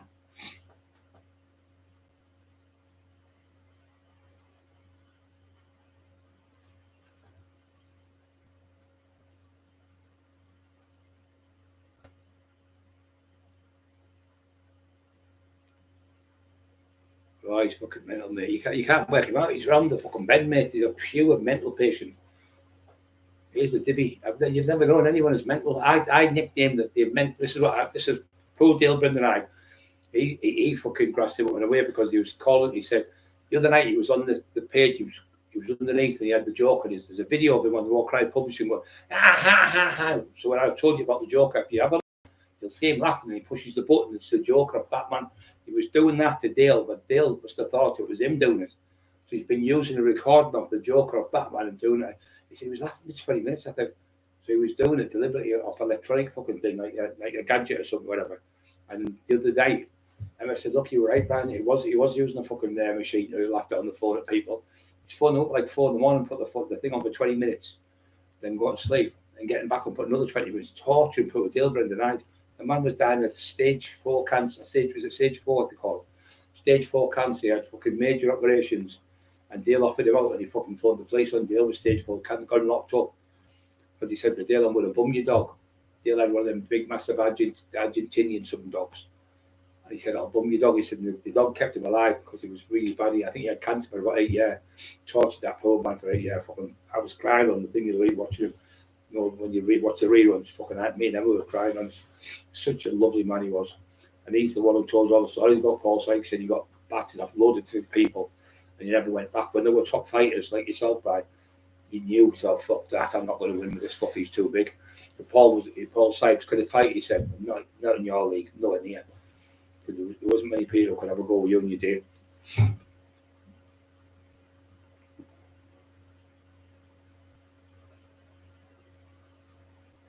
Oh, where's the 5 centres? Come on, who's clever enough to do the 5 centres? Come on, you lot. No, the 5 centre bars. Peppermint one. Orange is another one, yes. The green one, lime. Remember the lime ones? And then there was fries, cream. There was 5 centres. Fries, not fries Turkish delight, that was nice. Or people say it tastes like perfume. Fries, Turkish delight. And chops it in half for the fucking, that's what you should do, didn't chop his fucking hands off. Blue, green, orange. No, that wasn't blue. Don't think it was blue, Peter. I'm sure it wasn't blue. I think there was an orange one. There was a lime one. I think it was like a purple, pinky one, wasn't it? I think. And there was a white one. There was 5 creams. There was orange, pink, lemon. Orange, pink, lemon. The white one. I can't think of it. Yeah. I don't think it was peppermint. I don't think it was peppermint. You might be right. Maybe that. Yeah, they were fucking beautiful in there. I love them lion bars. I've got 2 upstairs. They're that fucking big now. When I was a kid, they were like that, like a fucking toilet roll. Fucking take you a week to eat it. Them Texan bars. Bite it, crunch it, chew it. And Mark Emerson's fucking what was his favourite? Yorkies. I like the purple Yorkies with the crispy in and the what was it called in them? For fuck's sake. Not cherries, what was it? Raisins in it. They were lovely, them ones. Them Texans bars lasted fucking ages, and then I like them. They came out double deckers. They came out in 1976, I think 77. But it was fucking massive they were when you were a kid. We used to pinch like fuck out them shops. We just fucking for pinching. Go to the shop. It used to be the Bruce Arms in Hartlepool. Alberto's or whatever I'm on about. Go to Bruce Arms, and what there was, the counter was this high up here. So you were down here, you were only a kid. You jump up like that to the woman and say, can I get that and get this, whatever. So what we used to do is, we used to go up the counter, roll under the counter here, so she couldn't see because it was that far. And she was only a little woman. And the thing go bing bing, my mate would go, have you got the right time, please? She go, oh yes, such and such. And I used to have like a snooker bag. So I used to jump up, couldn't get tins or bottles, could only get things, so I'd put it in their snooker bag so it was dead quiet. And he would get it, and anyway, you jump back up like about 3-4 minutes later, or maybe 5-6 minutes pinching the stuff. He'd open the door again and said, what time is it now? She said, I've just told you 10 minutes ago, whatever. And then she would go out. And then when she'd gone, I would try fucking get out the door. Because he'd be getting out the door, so I'd have to get out the door. Fucking class. Do you remember that advert with the old Volkswagen Golf? if everything was as reliable as a Volkswagen Golf. Can you remember it? It was fucking class. She looked like Lady Diana, beautiful looking woman. She's actually was in the model. She ended up getting on the coke. Can't remember her name. Really funny she was. Opal fruits, yeah, they were lovely. Loved the opal fruits. You couldn't. What's some other ones? Opal fruits make your mouth water. There's lime, orange. Yeah, I remember them. And then there was Spangles. I wasn't really into Spangles.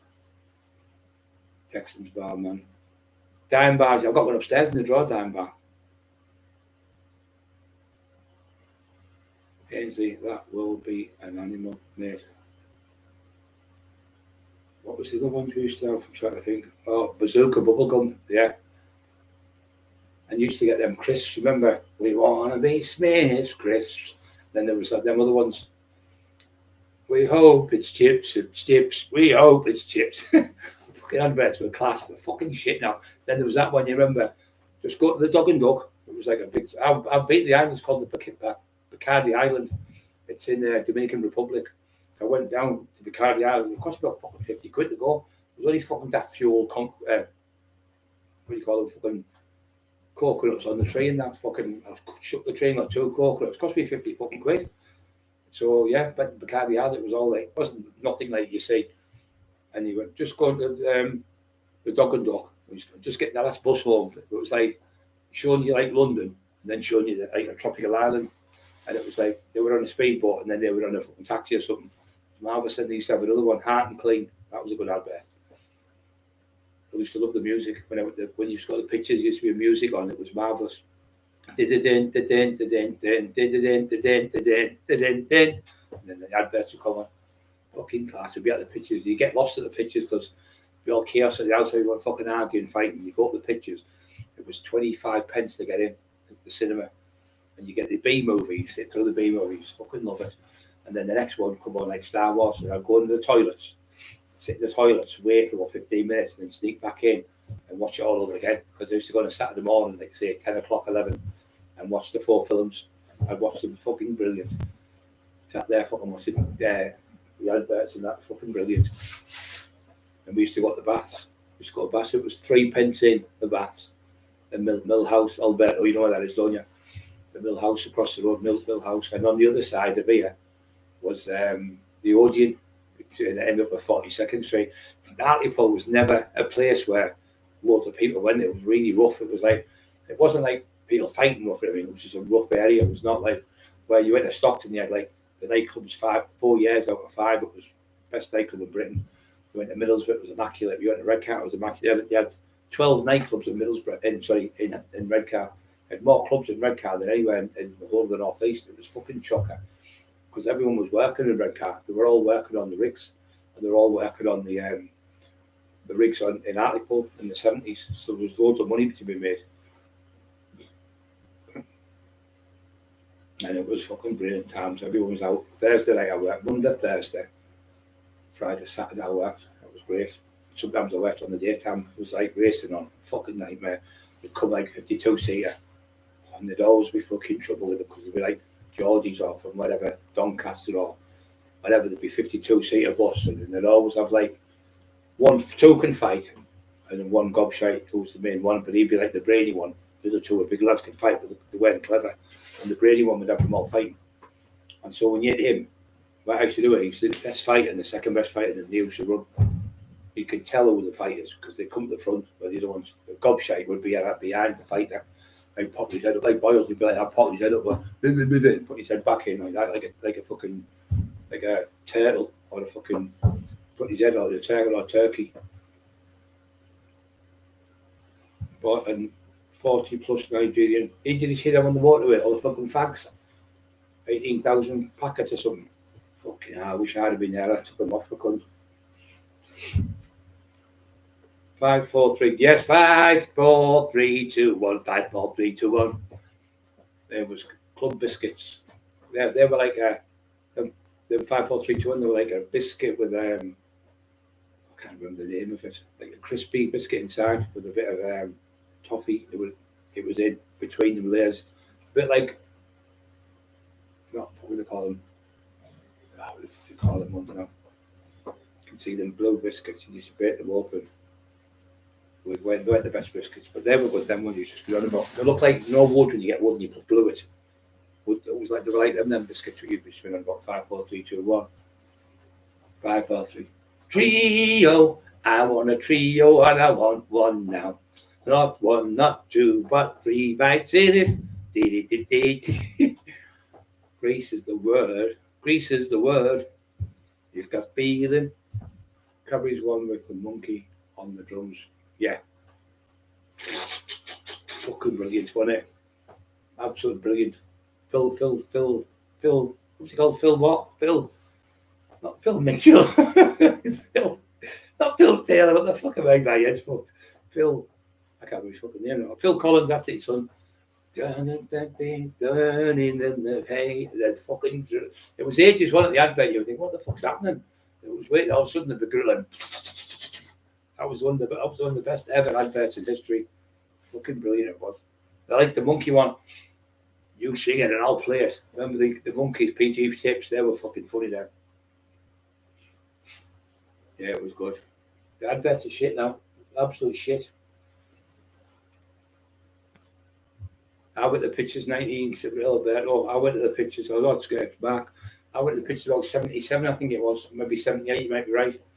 And I went there, and Brian Myers was there. He was at Sighting Out School, and he was going, what are you doing? I said, me and Dorsey went in, and we watched it. It was fucking marvellous. I loved it. And then the other one I watched, we went back a week later, and we watched Jaws. I've never seen Paul Sykes, though. Just as you thought it was safe to go back in the water, Paul Sykes. I'm a wonderful citizen. I'm a wonderful citizen. I've swam the Straits of Johor. When my training's on, I punched Tit Shark into you. I'm a wonderful citizen, Cap. Yeah, I've got him down to a T, haven't I? Wonderful citizen. I run like fuck when I seen Big Bri. Oh, fuck that. I'm off. I bummed the shark because I couldn't get a dog. Treats. Yeah, I remember treats. They were like toffee, weren't they? And then you had the other ones with the currants in. Treats and what the fuck are the other ones called? Bandits. I remember bandits. Treats and what was the other ones called? My nose was itchy with that all off. Fucking soon you take it, makes you itchy nose. Fucking itch. Horrible. Wine gum, yeah, but they've got to be the proper ones, Ainsley. Them other ones were fucking shite. You know, them ones you got out of Tesco's, they're not proper, they're just full of sugar. They were the proper ones were Maryland, I think. And you get them at fucking nose, you get them in Hartlepool. You know, Ed Seaton Crew. It's a shop there, fucking nose from the head. Oh, it's horrible that stuff. It makes that's the allergy, you know, not allergy, irritation you get on your nose, it itches. Tunnocks, they're Scottish biscuits, them Tunnocks biscuits. Oh, I've got fucking hair. Now I can feel it. It's right, it's come out. Yeah, it's just come out. Little hair there, is there? Fucking horrible, yeah, your nose hairs start itching.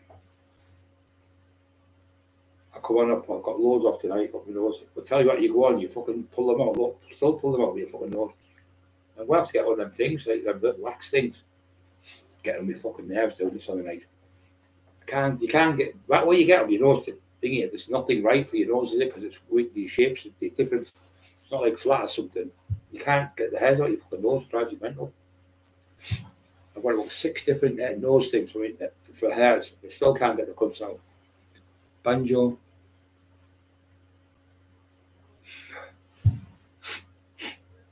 Rocky. Black bullets, yeah, I remember them. Used to get them, they were in a tin wearing the black bullets.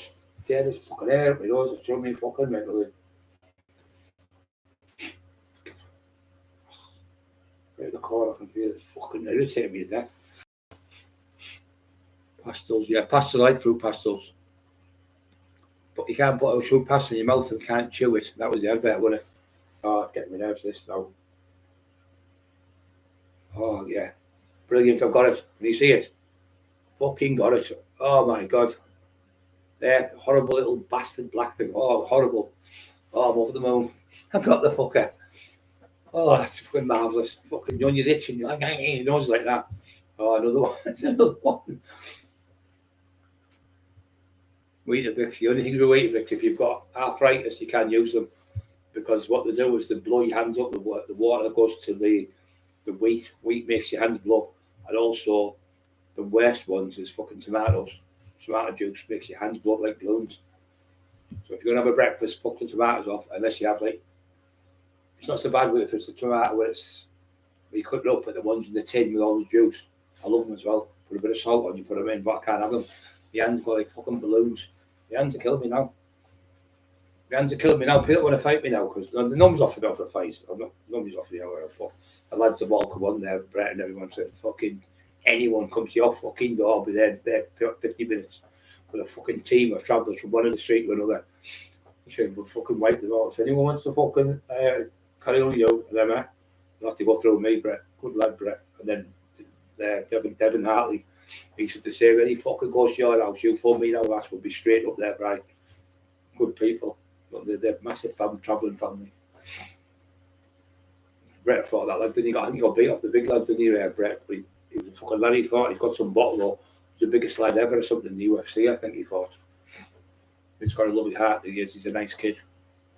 You hear him screaming, shouting, that's all bravado, what they make fucking money off the fights. They've got screaming, shouting, everyone does that to put bums on seats and stuff. It's all part of, it's like the fights when Tyson saying, I'm going to knock you out. And Ramsey Ali used to be the first one to do it. So he used to say, people that hate me, pay to see me get beat. And people that love me say, pay to see me win. So I can't lose. And I thought, fucking brilliant idea. But you can't have everyone love you in the world. You can't you may, I fucking hate that Brian Cockerill. So I think he's good. And then you might say, oh, I love that Mike Tyson. You say, I don't like him. Well, that's an opinion. We all have opinions. And just because, say, Liam Kusher says something about whatever, oh yeah, the dog. Week a big fan for that week. Yeah, I like the dog where Kia-ora, Kia-ora, Kia. It's fucking brilliant, that man. And the big, come on, it's just for me and my crows. Get away, you dog. I was fucking get away, you. Oh no, it's just for me and my dog. Get away, you crows. Fucking brilliant advert. I loved it. Turkish Delight used to get them. They were always on late on a Saturday night, if you remember back. And they'd be on the telly, and there'd be like an advert on, say, whatever, Chinese or whatever, and they'd be, when he hits it and chop it in half, he was beautiful, big brown eyes, Egyptian type, and Arabs. And it was like, and then you'd sit there and you'd say, oh, I wonder what it's like where he's at. It's probably just a fucking studio, like fucking a room. You'd fantasize the end, you'd be there on the sand thing. I wonder what it's like where he's at there. But it was probably done in the studio.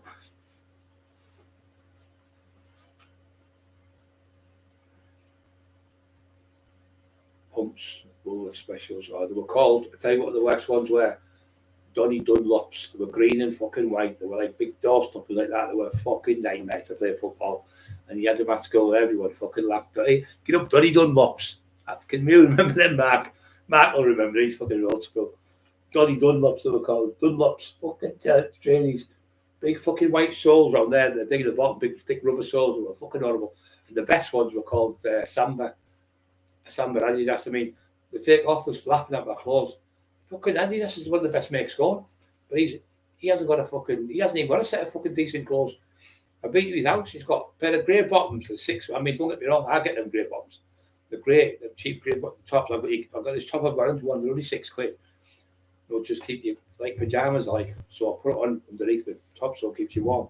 If it's freezing, they're only 6. I think it's £6 for the top and £4 for the bottom, so it's like 20 quid. Or not, 10 quid. 10 quid for the two of them, but I wouldn't wear them out to a nightclub out. You know what I mean? Like he does. He's calling me clothes. I went, wait a minute. Pogba, I'm getting £90 million a fucking year. Put them Adidas clothes on. I wish I could fucking get that much. That's what I'll use. Fucking, you know what I'd have you all fucking. See, I'll use it here. If I went something like that, £90 million, I'd have you all fucking. What else do you want? What else do you want? I'll buy it. What do? I'll buy Wynyard. And you can fucking book whatever your house, I'll build it on there for you. You know what? You know for a fact I would. I'd get a place somewhere where we all could go, where there's no fucking shit. Where we could have money up coming out over the years. We could all looking after each other, all laughing, joking, watching the films. Having a fucking, I'd have it fucking brilliant. It was like fucking marvellous. Those smelly fucking cockles coming around. Nobody's like, no, you're not allowed in here, fuck off. Get out. You've got to get past Eli. You've got to get past Eli Wolf. They're like, fuck that. That was fucking monstrous. He's run my gab. It cost me £1,000 for the grass. Mark will know. Does anyone know the best place where to get grass? Because I think it's going to cost a fortune if I get it. I can't put that plasticky fucking stuff because I've got dogs. If the wee and poo and the thing, you've got to clean it. So that's how I was thinking of doing it. I was thinking of getting concreted or like paving stones for the dogs. It's a nightmare. They got to keep the grass for the wolf because he's that big. And what they do where we live here, the fucking scumbags, the stuff's all like clay like that. So underneath there's the soil that much. So when a big dog runs, it just goes off the soil because it's the clay, all the water just sits on the clay. So when the dog runs, the big dog like Scrappy was, or if I'm walking, he's sinking the fucking thing. That's why I was on the back. It was all over and I was punching the pants because it was fucking. What they do, they have it about as big as about 20 houses with all the clay, big thick clay. It's fucking horrible. You can't do that with it. And then they put it under your grass. Then they put the soil in about 1 inch, 2 inches, and then put the grass on top. So that it's like that. But it doesn't grow into the soil, into the clay because it's too thick. So what you need to do, my dad said, what you need, son, he said, you need to get some drainage put in.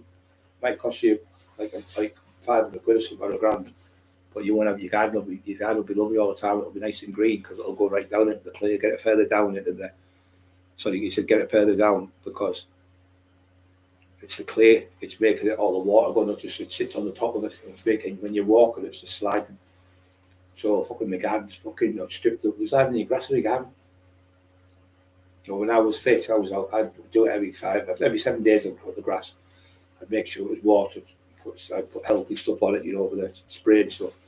And always, if you're going to water your grass and water it on the night, don't do it in the daytime when it's fucking boiling water. Because it'll ruin your grass. It goes like yellow.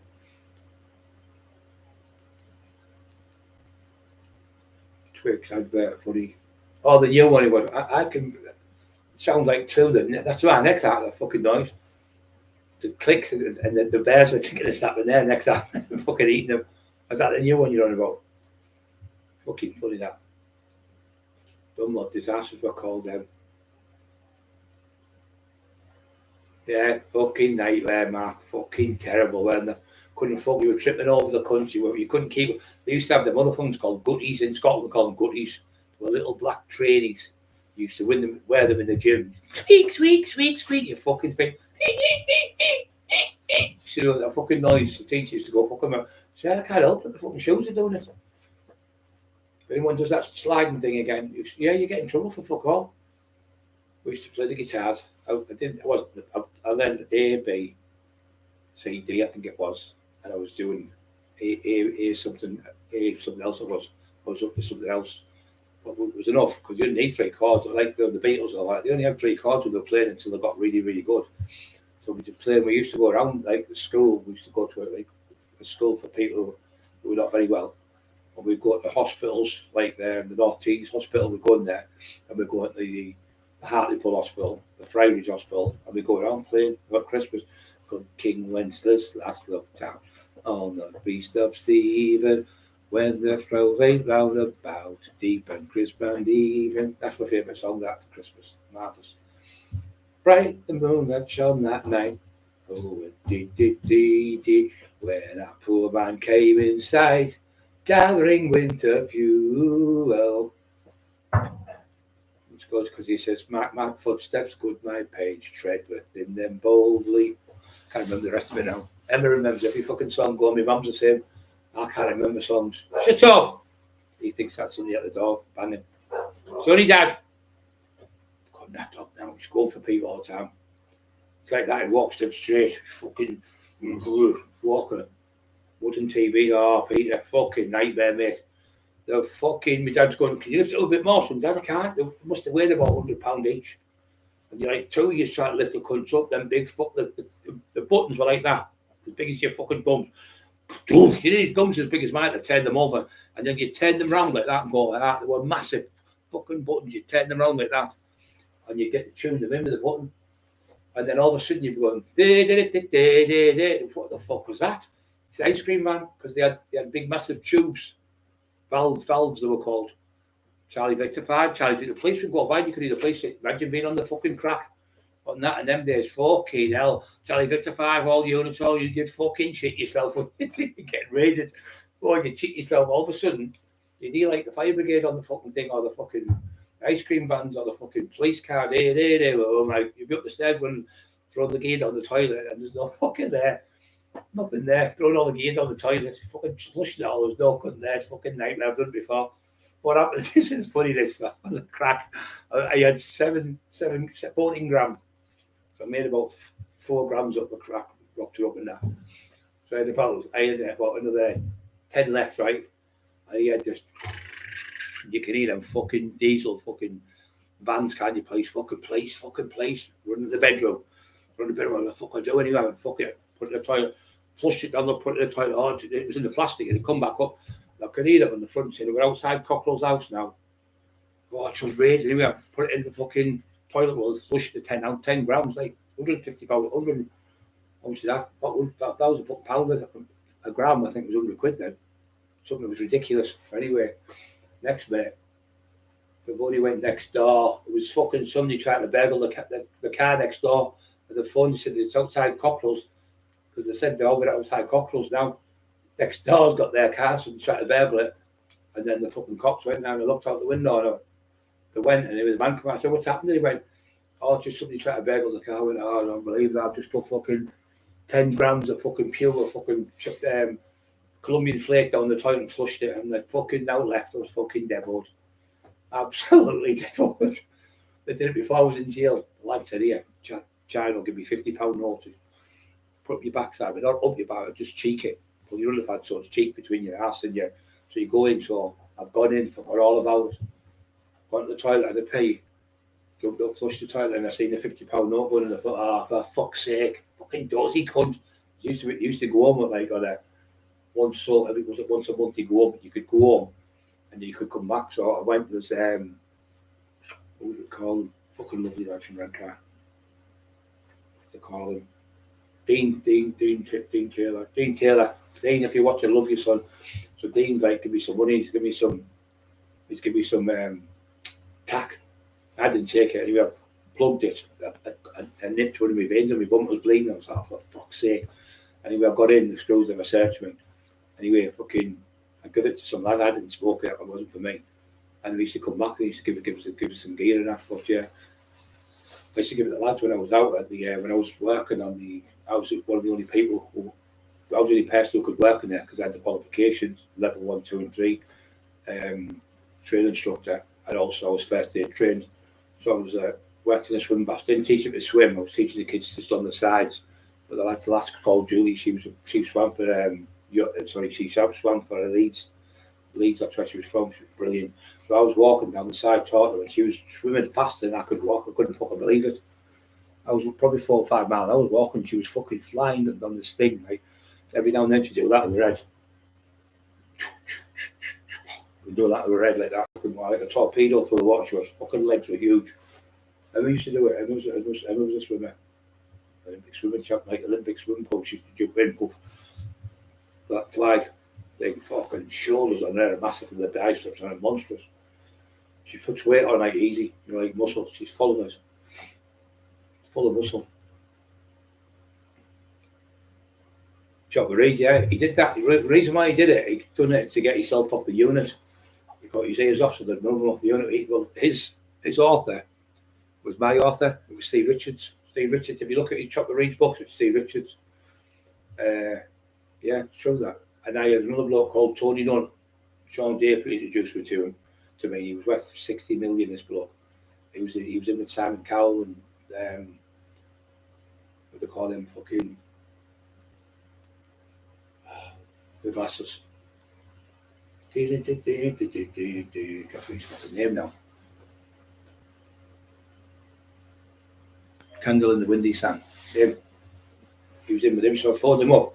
I'm just for such and such, doing the such and such. It was them, so Simon Cowell and fucking, I can't read his fucking name. Candle in the Wind.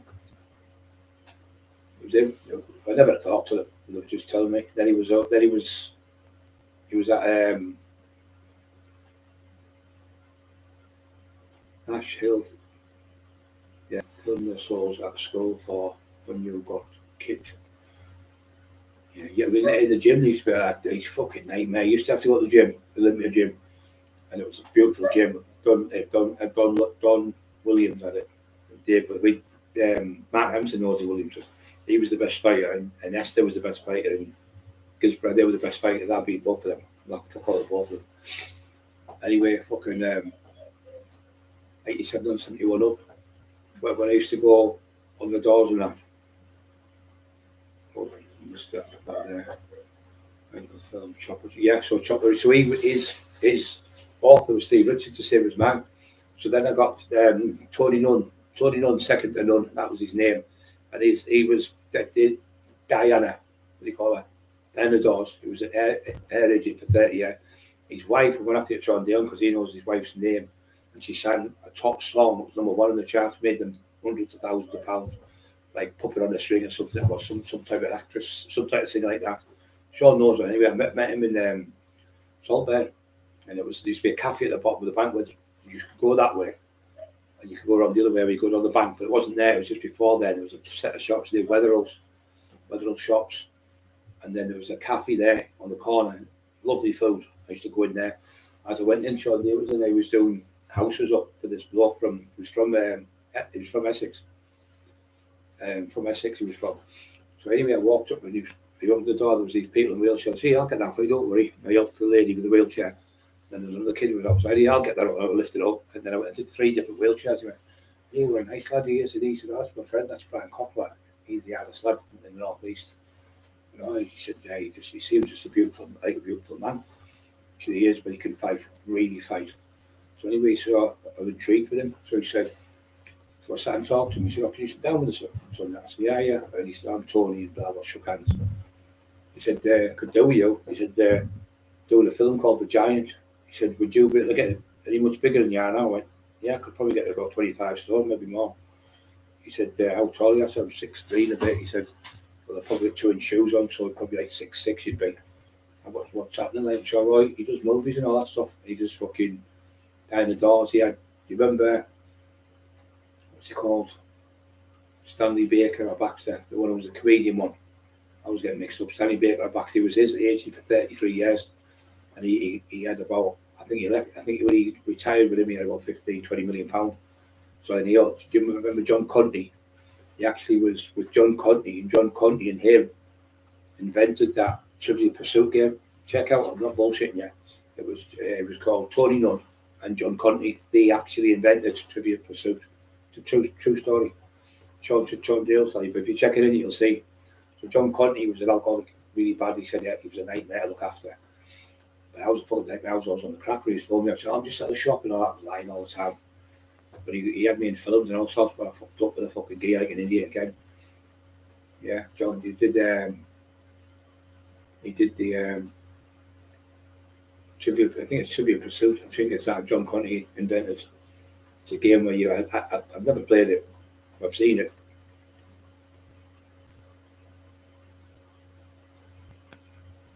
Maybe it's actually Kentford made steel yard just off the A14 bud.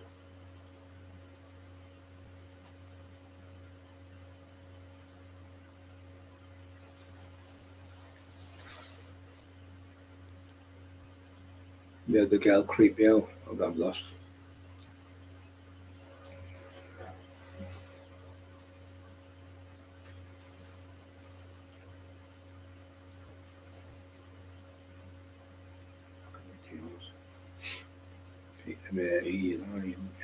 Elton John, that's like an hour or something. Just you can do a record in an hour or so. He said, "Well, a film takes ages." He said, "But you make more money off the record because you can knock more records out than you can films." He was teaching me like all the stuff how to do it and that. And then I was going to be in the film. It was going to be a lad called Duke McKenzie was in it. He was about 7 stone. Little Brian was there from London at the time.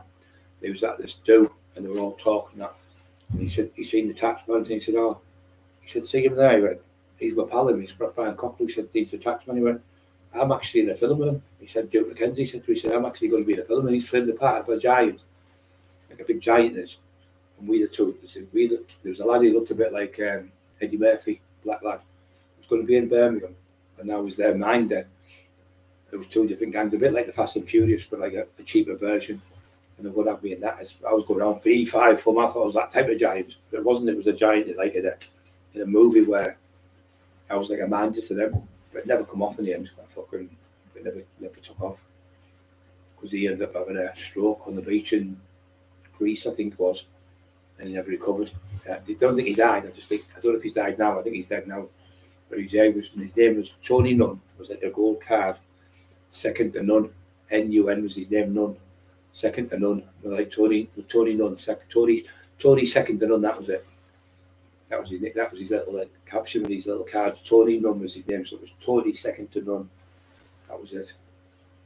And then what he did, he said, I had to do the contract to it myself. I could put the spelling right for us. Filled it in, and I give him, I think it was 15% he got. He said, I'll take 15, you take the rest. So he said, I filled it in, and he signed it, and I signed it. That was it. He said, I'm just old school, you don't need all these fancy things you see with me. And we did it, yeah. Sean comes on, he'll tell you Sean did. Yeah, I've let loads of things fucking slip through the drugs, but now I'm not on fuck all now. Why did I take that stuff there? Yeah, 91 on still, fucking hell. Must be helping people on these channels, you know. The fucking amount of people that's coming on is unbelievable. Yeah, it was good, but he lived in Essex. Not where all the madness was. He had a big, massive house in the countryside. He was worth 60 million pound. When I did a thing for not the BBC, what was it called? The Daily Mirror. The lad was called Anton Ivanovich, Polish, but he was descendants, but he was born in England himself. He was about 45-year-old. We met at the train station in Darlington, and Tony Nunn got these people called, and this bloke was called Anton Ivanovich, and the other one was called Tony Banger, like Banger, and he was a photographer, and he fell out with what they call her, I love it, with the bitch, Joan Lumley. And he came in, he took pictures of her with a skirt down and all that, and all the stuff. All the things were hanging out, and he took pictures and sent them to all the mates. She was fucking fuming and fell out with him. So what he used to do, he used to fly Spitfires. Anyway, he was fucking flying a Spitfire upside down, about only 400 feet in the air, and he got fucking banned from flying for 2 years for doing it. And he was 70-odd year old. He also used to play tennis every year, in the over 870s, or whatever the fuck it was called. And he'd been there playing tennis. He was fucking super fit. Anyway.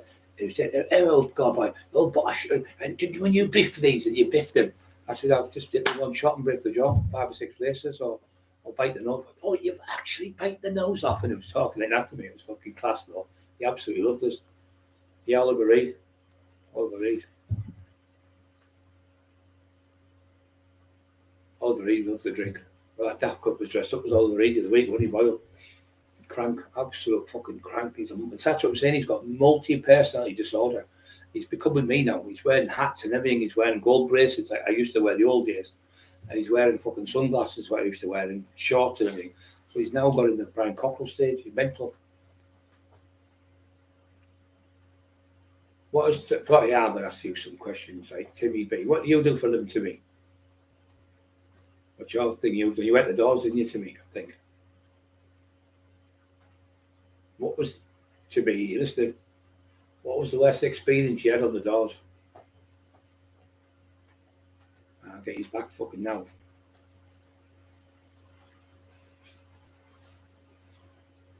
How are you, Timmy? Don't be shy.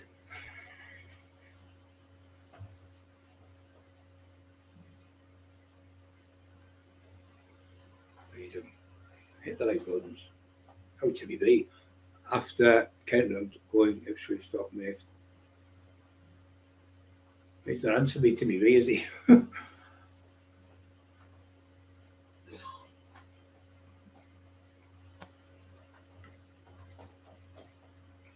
Battery went. Freedom. Mark, what's the worst situation you've been on the road? West crash or whatever, what's been the worst nightmare on the road being a lorry driver? What's the worst thing you've got to come up with? That's Mark Emerson. How the fucking talk to each other? I've come to asking no question before fucking they're not listening to me. I hope they're not bad. Mark, traffic going That's the biggest meeting. Oh, it's telling me now, Mark. The Newmarket's biggest meeting, the calendar was weekend 2000 Guinness and right. Nightmare sounds like for fucking there forever.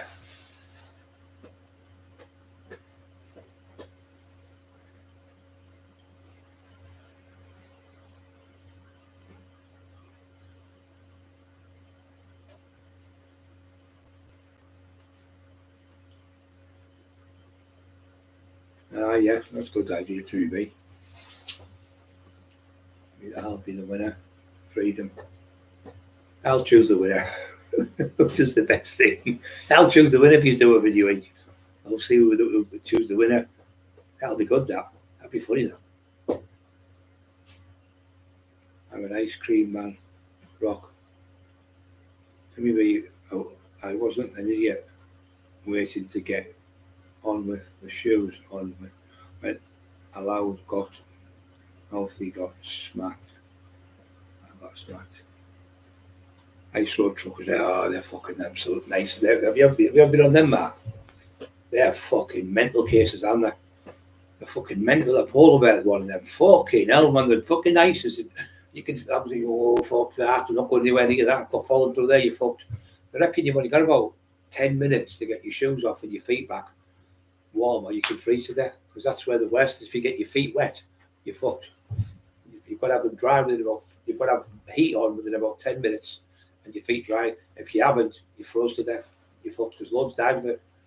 You only done the hike when they're doing the mushing. Mush. And then they do that and the foot goes in the water. That's when they're a fucking nightmare. I've seen them fucking. I tell you what, there was I tell you, it's like the big Canadian lad was lovely. There was a lad went into the water, right, his car, and he could have won the race. He went, fuck the race. He said he was a Christian, really nice man. Pulled over, he pulled him out. He said, money's nothing to save somebody's life. I thought he's fucking spot on. Lovely big man he was. He reminds me of Mark him. Even though I haven't seen Mark, he reminds me of him like a really nice person. We'd do that. Pull over instead of fucking win them money. They used to have like races to see how many times they could get there quicker. What was it called, the place? Fucking hell, I can't remember the name of the place now. Crytown, no, that's further up, isn't it? Those are the names of the roads. Oh, there was a girl, she was dead fit, and she had horses. She used to do all the stuff for her. She's fucking won. She was the best fucking driver out of the men. She was better than the men. She was unbelievable, she was. Yeah, I've been watching a bit of snooker. I was watching it, but I'll tell you, there's a couple of shots off going out, fucking hell. So I've got Brian O'Sullivan, there's a couple of shots going out. Oh, I'd like to see him win it one more time. Best snooker it's ever been in, like, absolutely outstanding. That's the way I can honestly say, watching it since the 70s. It's Frank Spencer, John Spencer, Ray Reardon, I think it was. People like that. They were good, and I think he was a fucking nightmare. Griffiths, fucking hell, there'd be about fucking 5 games played before he had a shot. The most boringest fucking player. He was the other one, the Canadian who won it. He beat, I think he beat the other one I loved, flamboyant one was Hurricane Higgins, and he beat him, and he was playing in the final. He was always showboating Ronnie Higgins. But he wanted to play shots where nobody else could do. He loved it. But when it went wrong, he probably would have won 4 or 5 titles in. But when you wanted to play the way he played, not the way the snooker people wanted him. And he was he was another one of fucking night. I had him on my back in the fucking Teddy's club. I went in, it was Dave when he was on the door, Paul Suggett, sorry. Hey, big fella, all right? And yeah, I'm sorry. He said, do you remember him? I went, looked again, I went, fucking Alex Higgins in it. He went, yeah. He said, this is Brian Cockerill, he's the best fighter in the North East, probably in the country, he said. So he's turned around and he jumped on me back, and he's on me back holding me going, it was like that, like a knight on a fucking horse. So when he fucking get off me back, he's going, Big Brian, screaming like fuck. His voice had gone every input, he was like that, like a fucking skeleton. Felt dead. You know when you feel, when I was saying goodbye to him, a bit of teary, and when I got over the night, it got filled up a bit, felt sorry for him. Seeing him be in that state, it was fucking terrible. Ice snow truckers. Stuart Bigham, he's good, that Stuart Bigham, big fucking lad, isn't he? Big lump. Yeah, he was playing shit When I seen stupid, he was getting beat off that other lad who was playing him. I showed Chuck and I fucking I tell you what, mate, I couldn't do them lorries. I fucking shit scared them. I fucking hate lorry drivers. I love you, but I hate the cheeky cunts. They just take the piss and fucking smash you up. It was big fat when he was going, dang, and pointing at me like that. And he was like a big fuck. He must have been 30 clem, this fucker. And he had a big studded fucking armband on. He was in a fucking like what's it called? Some type of heavy metal band. I can't even fucking call them now. Big heavy metal band, and he had the name of it on like AC/DC or something, and they blasted his music. I was going through Port Track, he was beeping me, I was in a Cosworth, and I moved to the side to let him get past. I couldn't let him pass, he was that big. I can't let you pass, I can't get past. Move your fucking car, he's shouting. I jumped out the car, I'll fucking, I pulled his wagon up like that, I'll fucking smash him. Don't hit me, please don't hit me. He was fucking big coward he was. I just got in the car, I couldn't, he was like that, proper fucking shit himself. It was all them, all mouth gobshite. I was fucking full of steroids like a lunatic. I was monstrous at the time. Hey, shit yourself. Don't hit me, please don't hit me, he was shouting. That's when he'd be like the fucking Tin Man. Fucking little fucking weasel. Somebody said that at the other, what a fucking idiot you are. Being conned by a little slink. He's putting the words in his mouth and saying things, and he's agreeing with him just to fucking get a book right now. Fucking low of you. Well, you've lost your reputation already. Whatever thing you had down London, all in places, they've all fucked you off now. Okay, I'll kill you, all of them. Even he said, Barry Faulkner, unbelievable. Terry Dicko, all of them said, fuck, and I thought he was a good lad. One mistake he can make is the Boyle. He's the biggest fucking liar on the planet. All that shit about Paul Sykes not being a Roman, a Wikipedia. I would never lie to you lot on here. I would never make something up that wasn't true. I'd make myself look a fool because, oh, Brad, you said that and it's lies. I found you out, and your dad just fucking wouldn't come back on. If I fucking did something, I made a mistake, I'd say, look, I fucked up. I couldn't tell the truth, but I wouldn't keep something going if I think I'd made something up. Not made it, I said it wrong, and then got it. Same as I did one lad, I suppose I've knocked him out. I went, oh, no, it wasn't him. I said, oh, I've got the wrong lad. When I seen the lad on video talking to me, I went, no, it wasn't you, brother, I'm going to change it. No, that wasn't, this wasn't Elwood, it was someone else, something. And I did these two lads, and I was told the names of them, but later on it wasn't the same lads who I hit. So all the time we were in the book.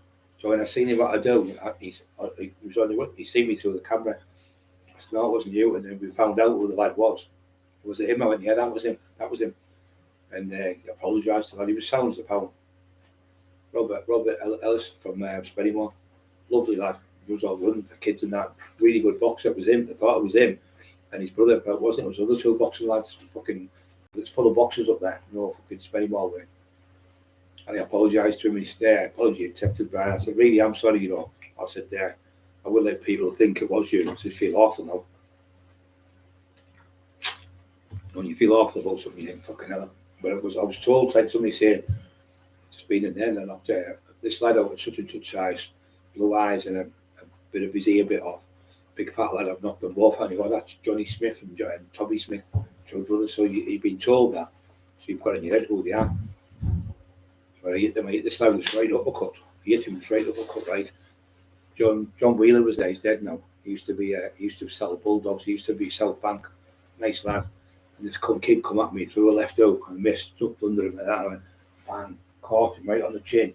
As I caught him on the chin, he lifted his head up and he's hit the wall like that. And he was all right, and all of a sudden he went, and just collapsed. His legs just delayed the reaction. I went, fucking hell, I've never seen it like that. So he went like that, and he was like that for a few seconds, and he just went boom, he fell down, and we picked him up and put him in a comfortable position. He woke up and he just ran out the club. And then another one jumped and said, that's my brother. And I hit him with the left hook across. But you couldn't fucking join him. I sparked him as well, so both of them were on the floor, so that's why I thought it was them brothers. But later on I found out it wasn't. All them years, I thought it was them. I was telling stories, and I thought, I felt fucking awful. But I did apologise. He understood, and his mate, who was a boxing coach, said, oh, he loves you anyway, but you're a great lad, he knows that. If you ever do up there, I'm going to go and see him anyway. I'm going to take for a drink, you know, for a day out maybe with him. See if I can do any charity things for him to say sorry for what happened. I feel awful with things like that, mate. You know, if you've done something wrong, you've got to put it right.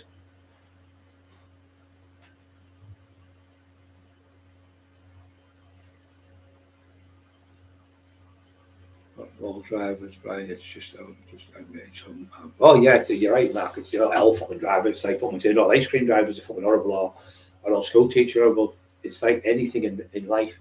You'll get nice police officers, you get fucking asshole ones. You'll get nice councillors, you'll get wait a minute. the nice politicians they're all fucking assholes. But what I'm saying is, you get good and bad in every religion. You get good and bad in every school teachers. You get asshole ones, you get nice ones, and that's life. You just got to, but it's not just like the tinfoil where he takes a like to someone, he has to troll them non-stop. That's called the mental health, isn't it? He's definitely got a mental health. He's definitely got mental health issues. He can't stop. But he does it. He's like, I can't explain. He's just like like a robot where you touch the button. Like say you put your program on to fucking wash the clothes or something at a certain temperature. That's what he's like. He has to go through all the things like OCD before he gets them back, and he'll keep constantly torturing people for no reason. Just you might have said something like, your book's about Lee, I didn't really agree what you said there. That's all you have to say, and he'll torture you for 5 years. He's fucking mental. Oh. Ronnie's out. Oh, fucking hell. He might end up retiring now, I've got a feeling he might retire.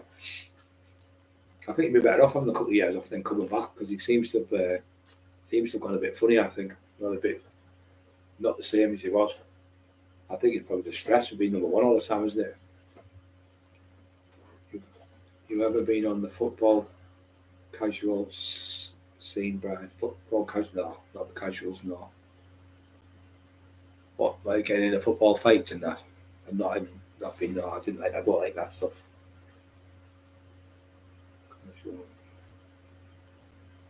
No, I don't understand that, mate. By your Natty Wilson, by what? OBE or you? Brian OBE or your funniest thing you've ever seen on the doors. That can you remember it was funniest thing I've ever seen on the doors. Let me think. Whoa, I'm dizzy there now. Fucking hell, you asked me a good question there. Well presented, deserves an answer. Marcus for 10. Marcus for 10. One of the funniest things I ever seen was I had a fight on the door. It was a Thursday night, and there was a lad called Gary. I won't say he's sitting there, millionaire, he has hotels all over. I took 60 grand off him twice. Anyway, he was dead gas, my best friend. He said, Brian Cockerill took 60 grand, Dave. So, well, I fucking can't do that because we ended up being friends after that. So anyway, these lads come in a bit too and dropped them. They went, here, you daft cunt. I'm getting my brother on you. I'm getting your brother on you. I said, who's your brother? He went, Brian Cockerill. Go and fucking get him. Get him, you stupid cunt. He's fucking twice as big as you silly cunt. So I ran over and kicked the door and smashed the door window of his car. And the lad went, that is Brian Cockerill, you stupid cunt. He went, he ran and jumped in the car and drove off in the car. It was fucking hilarious. Then this is the funniest one. So I goes to those Lisa Henry's, I think it was their anniversary, Christmas time in the Coronation Pub, Middlesbrough. So I'm in a very posh area, nice area. So goes in, everyone's like loads of tables, all drinking. It was all Christmas time. There was Christmas, like Eve, I think, Christmas Eve, New Year's Eve, something like that. And then we're all sat at the table having a dinner, big dinner, and they're all paid for it months before, right? Because he had his own firm, security firm, so he had scaffolders, his own firm name. And so I'm sat there at the table, and this young lad went, all right, mate, you all right? I went, yeah, all right, mate. Oh, you're a big lad, he said. I said, oh, thanks very much. He said, oh, you're as big as my brother. I said, who's your brother? He went, Brian Cockerill. Then they went, I kicked Lisa under the table, like shut up. And Lee went out and kicked him in the other foot, like two, because they'd be each side of me. He said, all right. I said, oh, I've heard Brian Cockerill. I'm sure I've heard that name. I'm sure he's a bully. He said, no, it's my brother. He's all about, mate. He said, I'll tell him what you said, he'll go mental, yeah. They're fucking laughing at us. What you was laughing at? I said, they're just telling jokes, it's Christmas. Then he went to me, yeah, you're big. He said, no, Brian's twice as big as you. His arms are like that. He's for all this fucking shit. I said, all right. And so he's going, I said, oh, where do you live like? He said, oh, he lives at Hartlepool, Seaton Lane. And all the fucking neighbours, they read the book. Anyway, I fucking kept him going. Somebody walked in, hey, big Brian, it's Brian Cockerill, look. He ran like a fuck out of the pub, right up the fucking street, ran up the pub. Everyone was laughing like fuck at him. It went on for about 20 minutes, telling me how good I was. He said, oh, I said, where are you going? He said, oh, I'm going to O'Brien's. He said, for Christmas dinner. I thought, I've never seen you on my mum's table at Christmas. Let him go for ages. Fucking Liam was lamps. Liam said you couldn't. You had him going there for ages. That was funny. Probably the funniest thing I've ever seen. The only I realised it was me. I've done that way before. I've had people going, beep, beep, beep, I'm going to fucking smash, pull over. And I've got out the car and they've went, oh, sorry, Brian, I didn't notice you. Sorry, Brian. I've got them beeping at the front of me when I've been coming out of the nightclub with the car. And they come to the sign and go, beep, beep, and they go, sorry, Brian, I didn't need to notice you. They go fucking white as a sheet. They didn't realise it was me. They're the funny ones then, when you see them, they're like, fucking move your car, they're shouting, and they don't see you because it's quite darkish. The next week they look around you, what did you say? Go, sorry, Brian, I didn't notice you. Sorry, mate, I'm sorry. The fucking funny as fuck. Yeah, I've seen them. Then other ones will go, they're going to fight me, and then I bump into them. One was telling everyone's going to fight me. He only bumped into them in the fucking toilets in the pub. Couldn't go anywhere then. Got him, banked the right, just coming out the toilet. I went, just a fucking man, I want to see you grab right against the wall.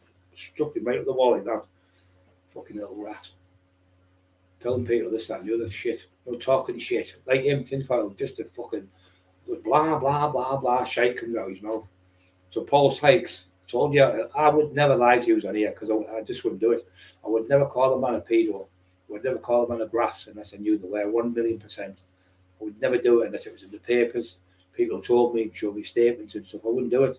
And that's why I know these other ones have been fucking shot the mouth off the daft cunt or the bodybuilder. Fucking shit. Always making statements, always done it all his life, known police informant. And what Kev Kelly said, hundreds of people, Liam Watley said, down London saying, well said, Brian Cockerill, this has been coming for a long time in putting his place. You've certainly put him in his fucking place. Because all the lads, all the bodybuilders and powerlifters said, couldn't stand him when they were doing the bodybuilding. They hated him. And the ones who did with powerlifters, the Welsh man, he said not one of them spoke to him in the fucking shows. They said he was the most ignorant fucking ever.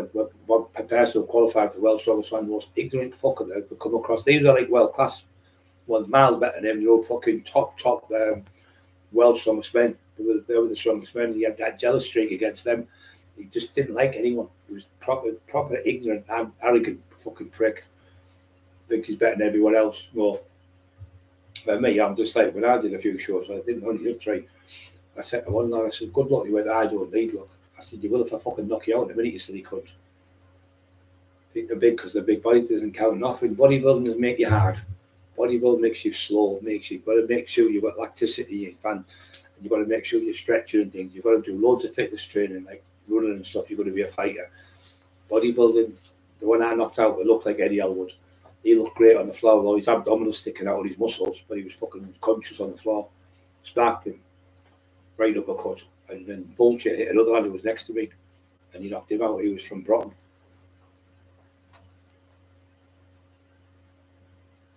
And that was the night when I said, oh, he looks like same. I always do an analogy so people can understand what I'm talking about. Really all good, bro.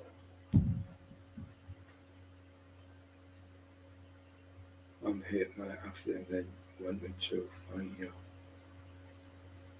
Oh, you're on about the fucking idiot. What happened is, I'm on the door, and these fucking National Front come. There's about 50 of them. They're known from that area. They're still there, but there's still a pub with all the fucking National Front flags on it. Anyway, there come about 50 of them, and they were throwing coins at us. I was picking the money up. I was like, there's £1 there. You only get them up from 10 or a night or something on the door. So at the end of the night, I had about £6 in change in fucking pocketbook because I've £6 here. They were saying, yeah, I said, fucking have 10 pence, and I was throwing them in. Then they started throwing stones, so I jumped out with about 7 of them in the street. I hit one, bang, straight over. I hit another one, and then I hit another one, and I've caught him, but he's only hit the floor like that.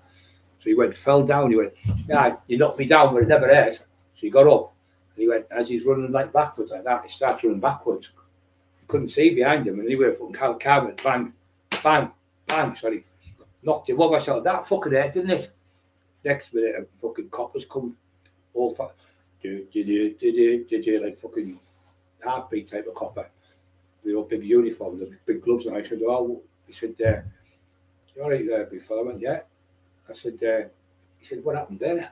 I said, what happened there, officer? He went, oh, you won't believe this. He said, he's been knocked over by his brother-in-law in his own car. He's come to pick him up to take him to go to work. So he knocked him over. So I knocked him up, put him on his ass. He jumped up, ran across the road like that, shouting at me. Didn't see the car went bang, knocked him over, broke his leg. And it was his brother-in-law in his own car picking him up to take him to work. Fucking hilarious. You couldn't write that script. City of Troy.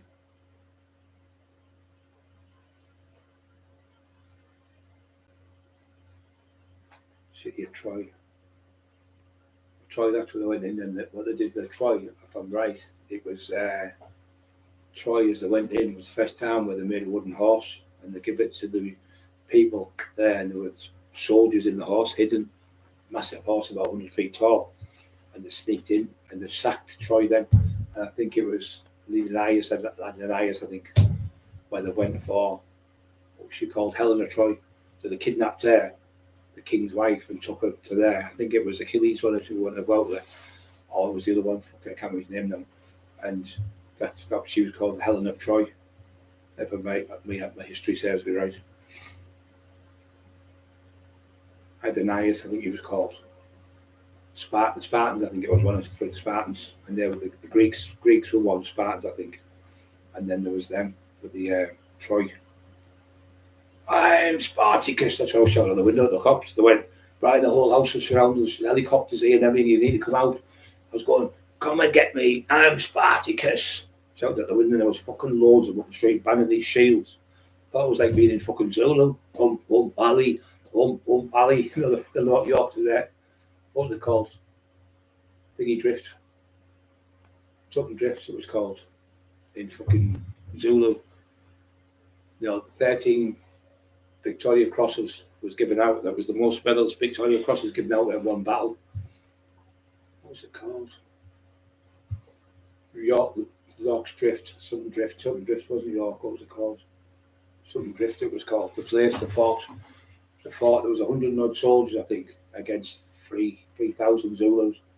And at the end they were it was Stanley Baxter or Stanley Baker, I was getting mixed up.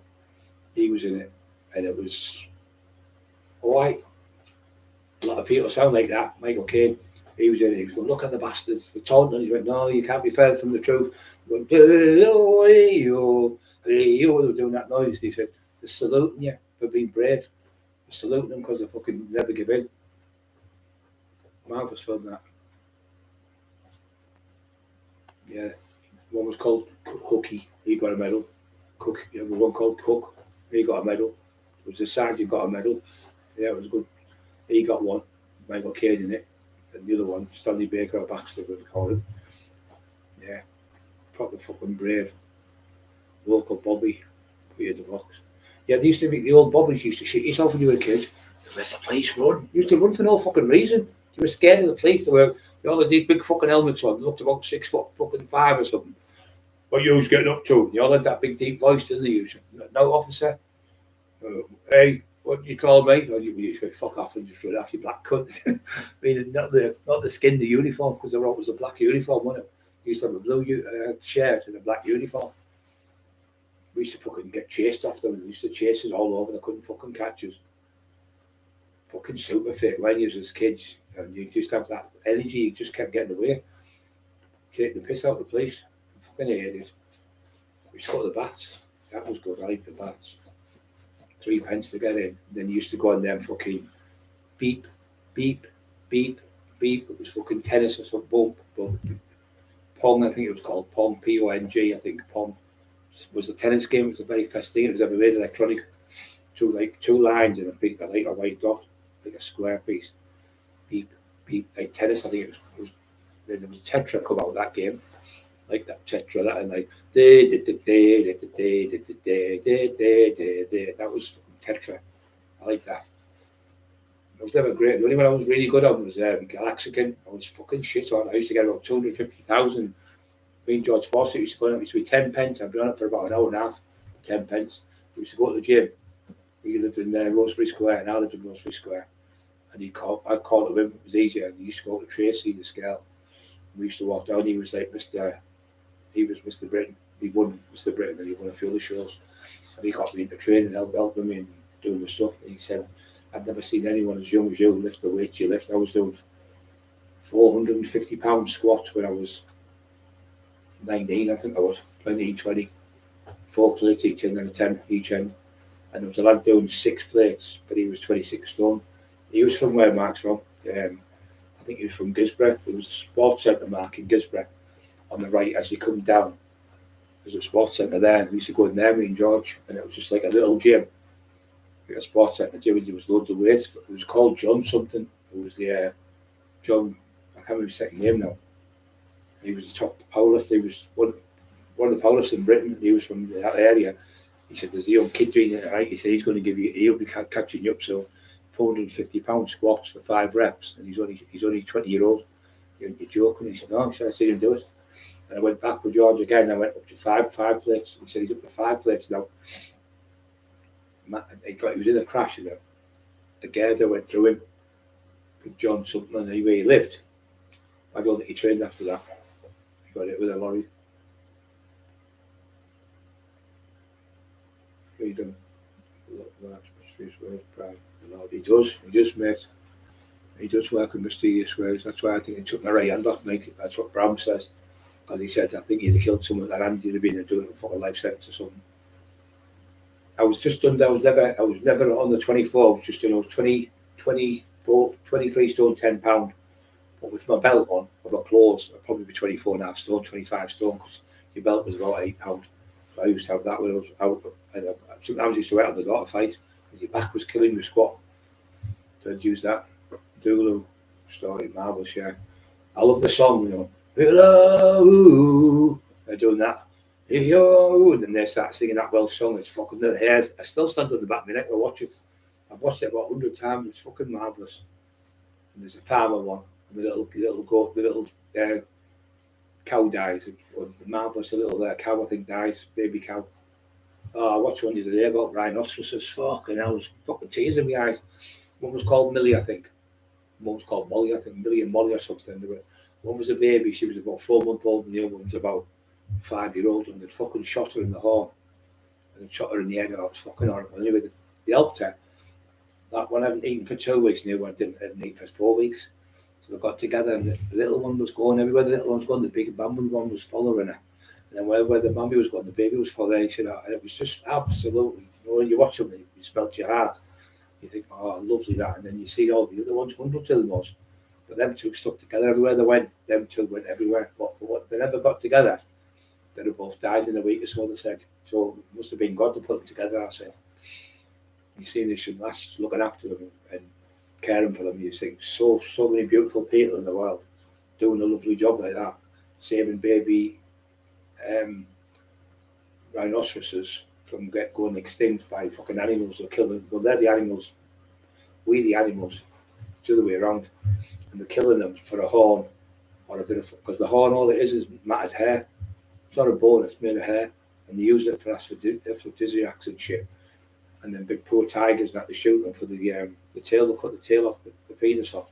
And they use this stuff in there for aphrodisiacs in China. I think it's fucking disgusting. I think it should be banned. They won't fucking shoot, don't they? Not the tigers, the people. Space Invaders, yeah, Atari, yeah, that's the one, mate. Space Invaders, it was class. So I fucking hated Sonic. I hated it. Mario, I hated Mario. I couldn't do that either. We goes out. We're going along with a load of lads from Hartlepool. We'd been to see my mate to get some bullets for the gun I had. For a 9mm Browning. And he used to have like 6 guns in a shotgun. He was allowed to have five firearms in a shotgun. And he had a license in Spennymoor he was from. No, not Spennymoor. What was that Spennymoor? What's it called?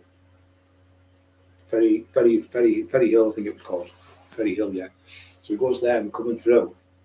And we're going through this place.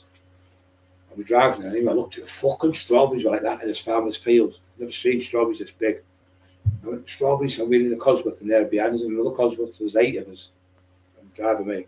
Pulls over and run the field and get the strawberries, try and eat them. The fucking farmer shot the gun in the air, And like, oh, we're going to get all the strawberries, let's go. And he's getting all the strawberries. I got in the car. He had about 40 strawberries. He was feeding me. I was driving across with him. He was putting them in my mouth. So we went to the pictures. It was called Mario. It was on. That fucking Mario. So there was nothing on. We were all bored, all drug dealers, sick of taking drugs and stuff. We go to the pictures. So my idea. So he goes to the pictures. Goes to the pictures, and there's this fucking kid there. He had his foot up because he had a broken leg.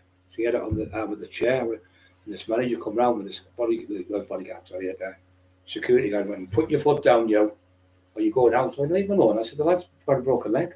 He's not hurting anything. He's got his missus have got like a tissue and put a foot, so his foot was on the arm there, so it wasn't making any mucker out. I said, the lad's suffering. Stop being a bully, man. Keep your nose out of things, yo. I'll put you out. I'll fucking knock you out in a minute, you silly cunt, I said to him. Fucking full of steroids, jumped up. Anyway, he ran off. I'll get the security. Anyway, comes out the pictures. This is in Teesside Park. So I'm going out. 4 or 5 security guards confronted me and went, you stand there, you. Who are you fucking talking to, you divvy? So he came to him, I went, boom, on the chest, hit him like that. His legs folded like that. He hit the deck, and he slid along the fucking floor because it was all buffed up in the floors and them fucking machines. And he slid anyway, and he fucking took the wind right out of it. You know, proper wind, you know, you wind someone. I winded him. He hit the deck, and he went, white as a sheet. He was 35-year-old. About 17 stone, nearly fucking right and poof like that, went fucking flying. The other security guys was buying Cockerill. So Kev Kilty lived over the road. He lived there right near Winniebank, so you could cut through to Teesside Park, where Winniebank is. And on the right, he was going through, he went, oh, what's happening? So then the next time the ambulance come after me, had to chase me. 2 cars that left him for dead. Anyway, we fucking goes up near Norton, near Gary Clark's up, what's it called? He's from there, Will Hay. Remember Will Hay, the old comedian thing? Years ago, he was in Mr. Porter and stuff. I can't remember his fucking call. Anyway, the cops seen me. There's about 3 cars and a couple of motorbikes. We had them on the scan. They went, he said, "Is Cockerill? Have you seen Cockerill yet?" And he went, "No, he hasn't come this way." The lying bastards see me drive past them. They didn't dare come after me. Fucking shit themselves. Anyway, I drove off them. I don't believe that, Steve said. So I went back to Article, dropped them off. Wow, the mad things I used to fucking get up to was fucking mental. See, coach, California Games was a good one. Charlie, I was never in them because I was always out. I was always out working on the doors, you know, when I was older. When I was even young, I was working out. I was working in the nightclubs, working in the pubs, working in restaurants, working for, did anything just to get money to get big and get strong. I was never wanting to be the best bodybuilder. I wanted to be the strongest person and the best fighter. I used to watch mine and think, oh, I wish I could fight like Terry McCann. He's fucking brilliant. I was like 14, 15 then. Didn't realise he couldn't fucking fight really. But his brother's supposed to be a pro boxer. His brother's supposed to be decent. I love that mind there, but I must have seen it fucking 200 times. Complete apart. Freedom's still on. Freedom's a good kid, a really good kid. He helps them loads and she helps him. Nice to have people like that. Except 91 people on. What's going on with this fucking podcast lately with us? There's that many people coming on. Don't forget to push the like button, you lovely people, to support the channel. We really appreciate the 78 thumbs up, which is pushing it. And don't forget, please subscribe to the channel. We don't ask for any money. It doesn't cost you anything whatsoever on my wife's life, on Eli's life. Wolf, don't charge any money. But when you don't know when we're going to come live, so what we do is we send you a message to let you know when we're going to be live. So if you subscribe to the channel, it costs nothing, and push the like button so we can just it makes more people watch the channel when you see the like buttons getting pushed, so many people and so many people watching it. Our kid had a 100-bar roll of tape. Oh, I've lost it now. Me and Cookie used to go to the, I don't know if you've ever known this, you used to get tin foil, like a tape one. You go around once on a 10-pence piece. You go around again halfway around and stop, cut it with a knife to tape it. Put it in the machine, it would weigh the same weight as 50 pence. So you put 10 pence in, the tape one, it'd be the same weight. It's not the shape of it. So when in the machine you got 40 pence change off 10 pence, so you're making 30 pence every time. You go, was it 50 pence? No, you got 50, 40, so I went in 40 pence change in it, so you're making 40 pence for everyone, wasn't it, I think? Yeah, 40 pence you're making for 10 pence. So we used to do that and make about 50 quid. And we were in one night. We used to go to Scarborough, to Bridlington, a place like that. So we were at Scarborough, and we went in this machine. You remember the machines where you push a button, and you push it all, and the hook comes down like that.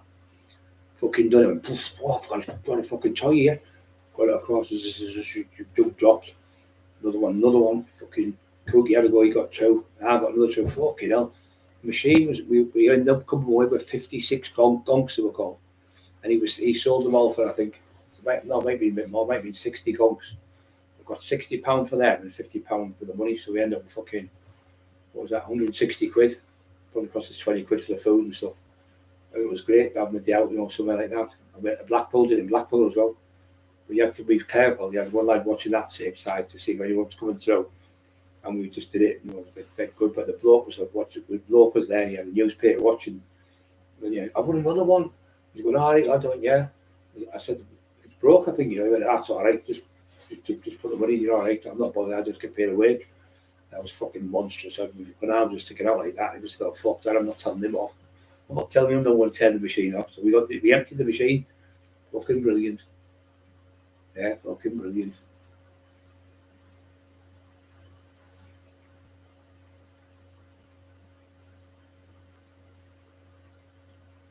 PS5. Rich Tea Biscuit 78, Paperboy, remember? I've never a Paperboy, mate. I went once with my mate. I was never in the paper, it was fucking boring. I'd rather go to the shop. Like we lived in like a triangle place like that, oblong shape, and everyone was down that side and that way and that way. Then we're out to the shop, like say sunny day, and would used to always get fags. Joe McCarry would get fags. The woman next door would get fags, and my mum would get fags. So I'd all get like 10 pence off some people, 20 pence off Anne. She said twice a day I'd go for there. And he used to go down. We used to get Green Shield stamps for the book, and you get the book and you save the stamps, and at the end of it you get like enough money to buy a box of chocolates and all for Christmas for your mum or your mum's birthday or your dad's birthday. I used to do that.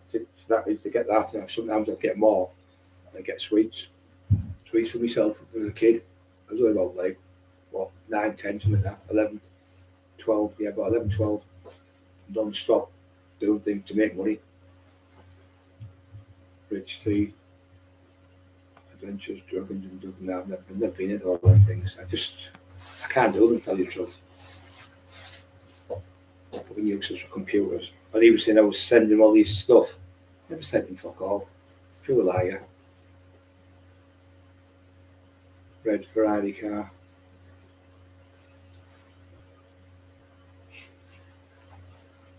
Scotland, the coppers. See how that thing now they've completed.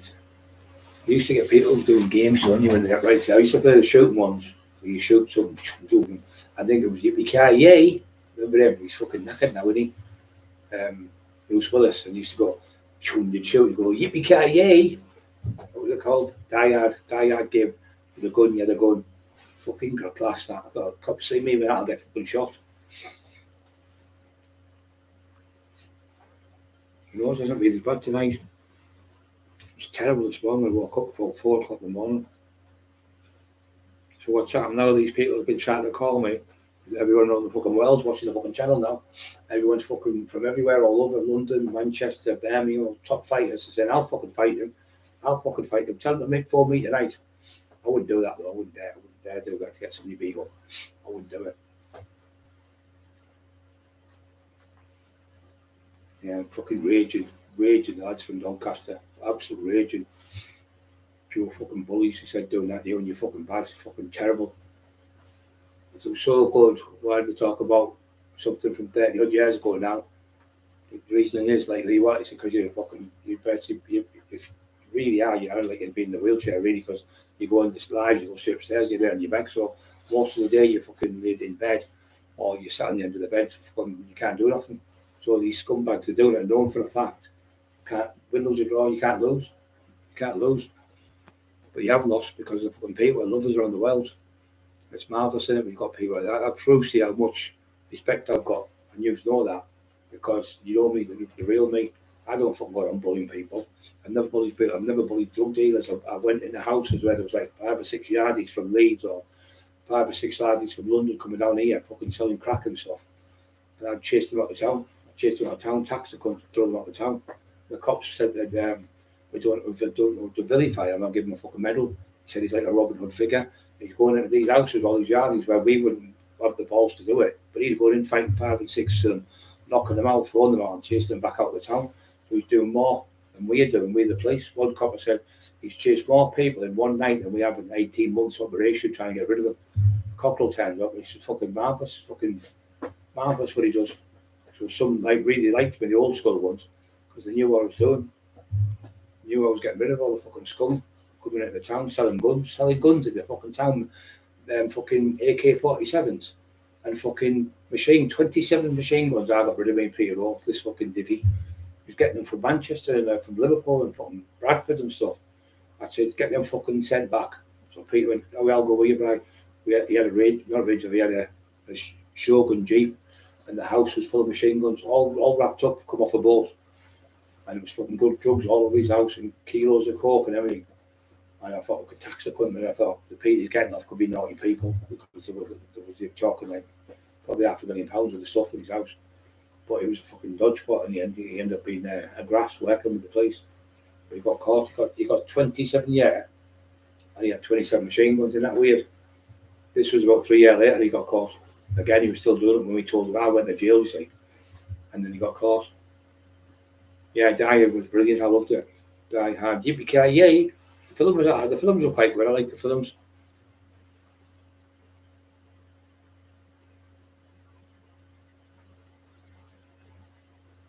Yeah, fucking no good. Fucking going out, fucking Tetris, yeah. Used to have a little game. It was Russian, I think, Tetris. I think it means a Russian game. I think that's somewhere from in Russia, it is Tetris. The Cossacks, same music as that. PA Golf Tour, yeah, that's all them things. They're great, the boxing ones, they look good. And playing tennis and everything, look brilliant now. And you see the kids dancing on that, fucking lovely, brilliant. That keeps the kids occupied, and that also keeps the body weight down. And the mums and dads training, like golf games going, where you can make the golf thing. You can get ones where you kick a ball and stuff. I think they're marvellous what they've done. The technology they've got now, they've got 3D games now. I've never had a look at one, but people say they're marvellous. Toys R Us, yeah, Toys R Us. We went in there, me and Cookie, Bob Brown, we bought big super soakers. These lasses came in for a bit of frisk, we were laughing. There used to be a fair where like nurses come in, and about 10 of them, the fucking soakers with water pistols. Like, oh, you want to be clever?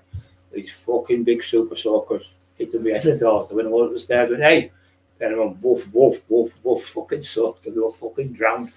One of them was fuming with me. I'll teach you to fucking soak me, I said.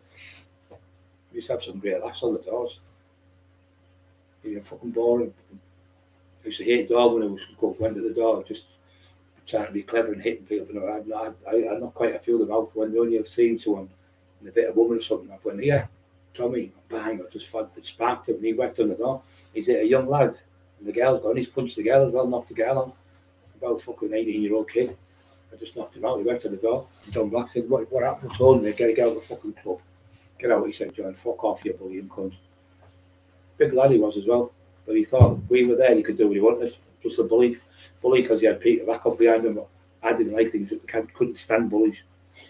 Anyone getting misjustice anywhere, no matter whether I was in prison, no matter if it's in the street, I was always the first one to break her up. I said, oh, we fucking behave, or I'll start on you, see how you like it. And just stop it straight away. But these fuckers, 89 on, what the fuck's going on? Ainsley B, what's going on? Rich T, what's going on? Peter DeVox. It's all because you was Peter DeVox. Mark Emerson, questions for you, mate. Who would solve massive night crime? You solve massive. Yes, what I would do straight away, if you got caught with any weapon, any knife whatsoever, 2-year jail sentence, automatic jail. Build a prison for just knife crime only people. In Sweden or Switzerland, somewhere like that, it's a cold country. Anyone caught drink driving, there's automatic ban. There's no trial. You get caught with the drugs, you get caught with the drinking, yeah, they take you straight to the jail where you get put in 2 years for drink driving. Your license took off you for 2 years, and That's it. There's no courting out, so you don't have to go through all the ramifications and shit for court cases. Automatic. You knew you were wrong. Over the limit, you go to jail. Do the same thing. And caught with a knife, 2 year automatic jail. Caught with a knife again, 4 years. Caught with it again, 6 years. That's what I'd fucking do. I'd double the sentences. Or quadruple the cunts. You get 2 year, 3 year, 5 year, whatever. I'd put the cunts up. But you do not get a trial. You automatically go straight to jail. There's no such thing as trial, because that's where all the money's. You fuck the infrastructure and everything if you start going to trial, because that's where all the money's spent. And that's why everything's fucked. So you automatically get caught with a knife or a machete. Machete should be banned now. I've already said this to the mayor. I said to Andy Preston, and absolutely, I said, what reason would any normal person living in a council estate, a private estate, or anywhere in England need a machete for? Who would need a machete? Maybe a farmer. So what you would do then, you'd get a certificate. You'd have a steel thing on the wall, like a shotgun. You have a license for it. So if you can't produce that license to say you're allowed to have it, automatic jail, automatic taking the machete off them, and automatic 2 year jail. That's the only way to stop it. And I was talking to quite a few people at schools, and they said it's a brilliant idea, absolutely brilliant. And also show them within that 2 year course what you do, show them what a knife really does, show them what a knife can do to someone, how bad it can kill someone, show them videos of kids being killed, get people in there who've stabbed people who are doing the 30 year sentences, get them in there and educate them from the grassroots all the way up. Just good to be doing it in schools that, like, say, kids 9, 10 year olds. When they get to 13, 14, 15, they're already on that stony path. Don't have them on the path. Do it before they get on the stony path. Stop them here, halt them at like 7, 8, 9 year olds. Say 8, 9 year olds.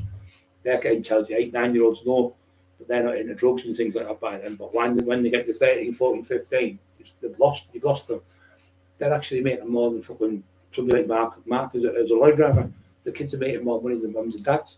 Getting £300 or £400 to go over county lines with drugs. So they're going to think, fuck that, I'm making £300 or £400 every time I do this. But you need to get them away from them scumbags. And then when they'll get caught, they should get hammered. Them ones who get caught giving kids drugs to sell, they should get absolutely hammered.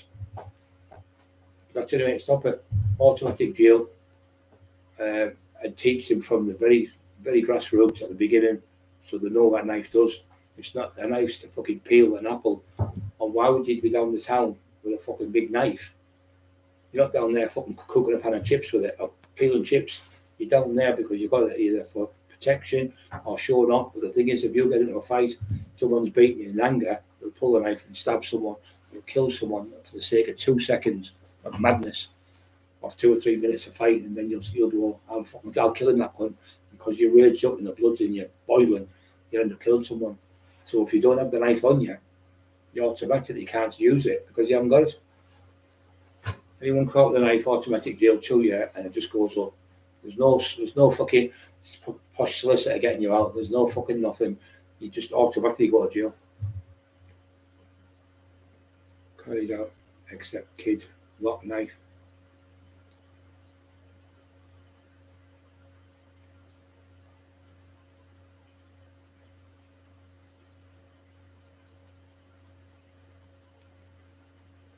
Different now though, mate, isn't it? It's different here at Timmy B. They stab fucking you now. They're not bothered to just fucking stab you. 4 or 5 young lads with knives. And you can be the best fighter in the world. You're not going to be able to beat them because they're going to fucking stab you.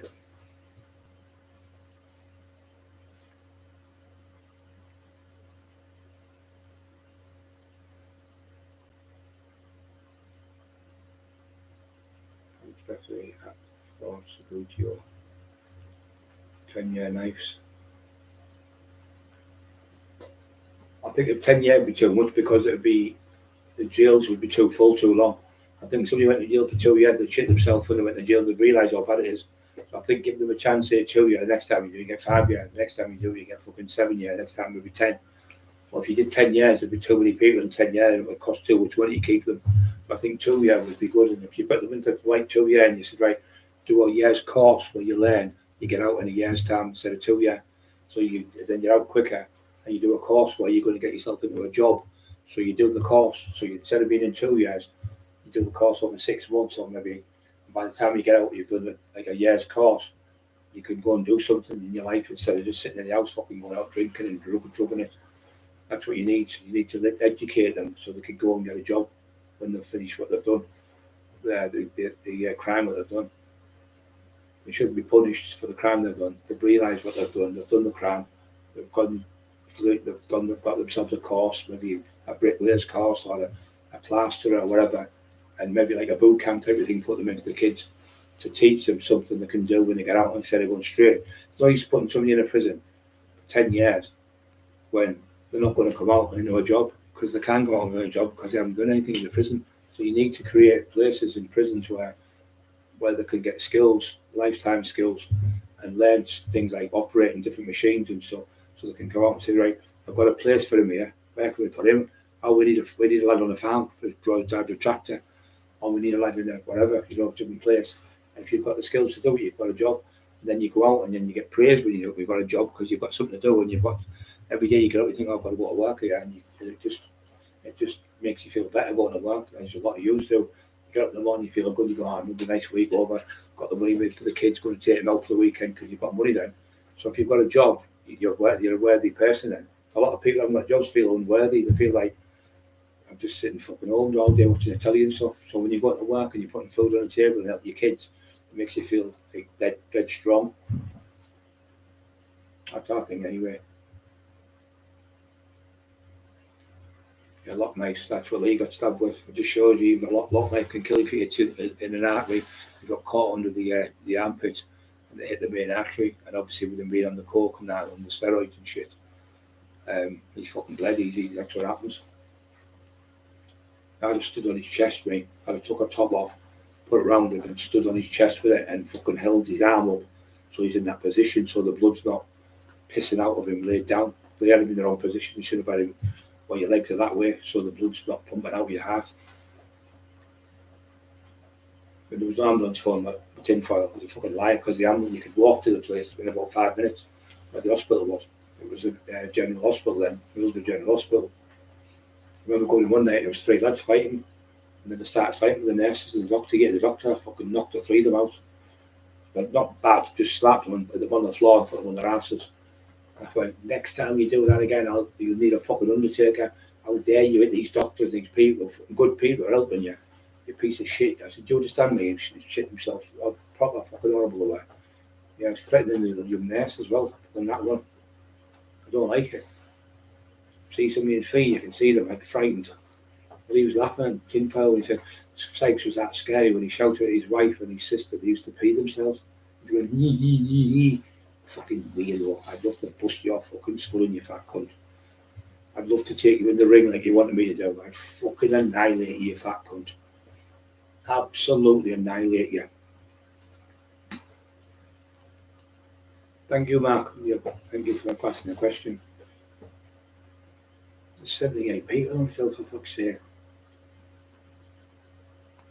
81 thumbs up. I tell you what, you're doing well tonight. Nearly 100 people. I've never had that many in one night. 81 people thumbs up. I think last night we had 72, so we've got even more tonight. 81 people. Phenomenal. Because we talk sense on here. People ask some brilliant questions and we get some great answers. In the floodlights from Matt Holdit, even boards around a patch and crowd. The floodlights, yeah.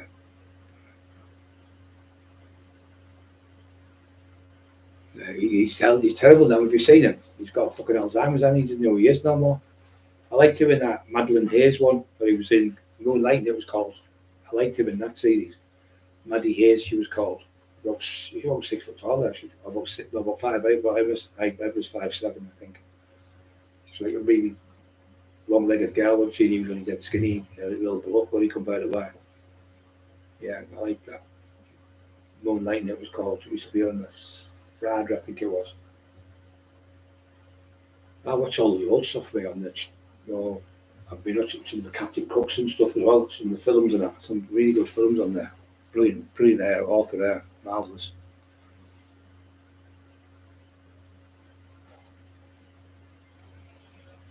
Oh, those arms stay much longer, guys. My hips couldn't start going like that.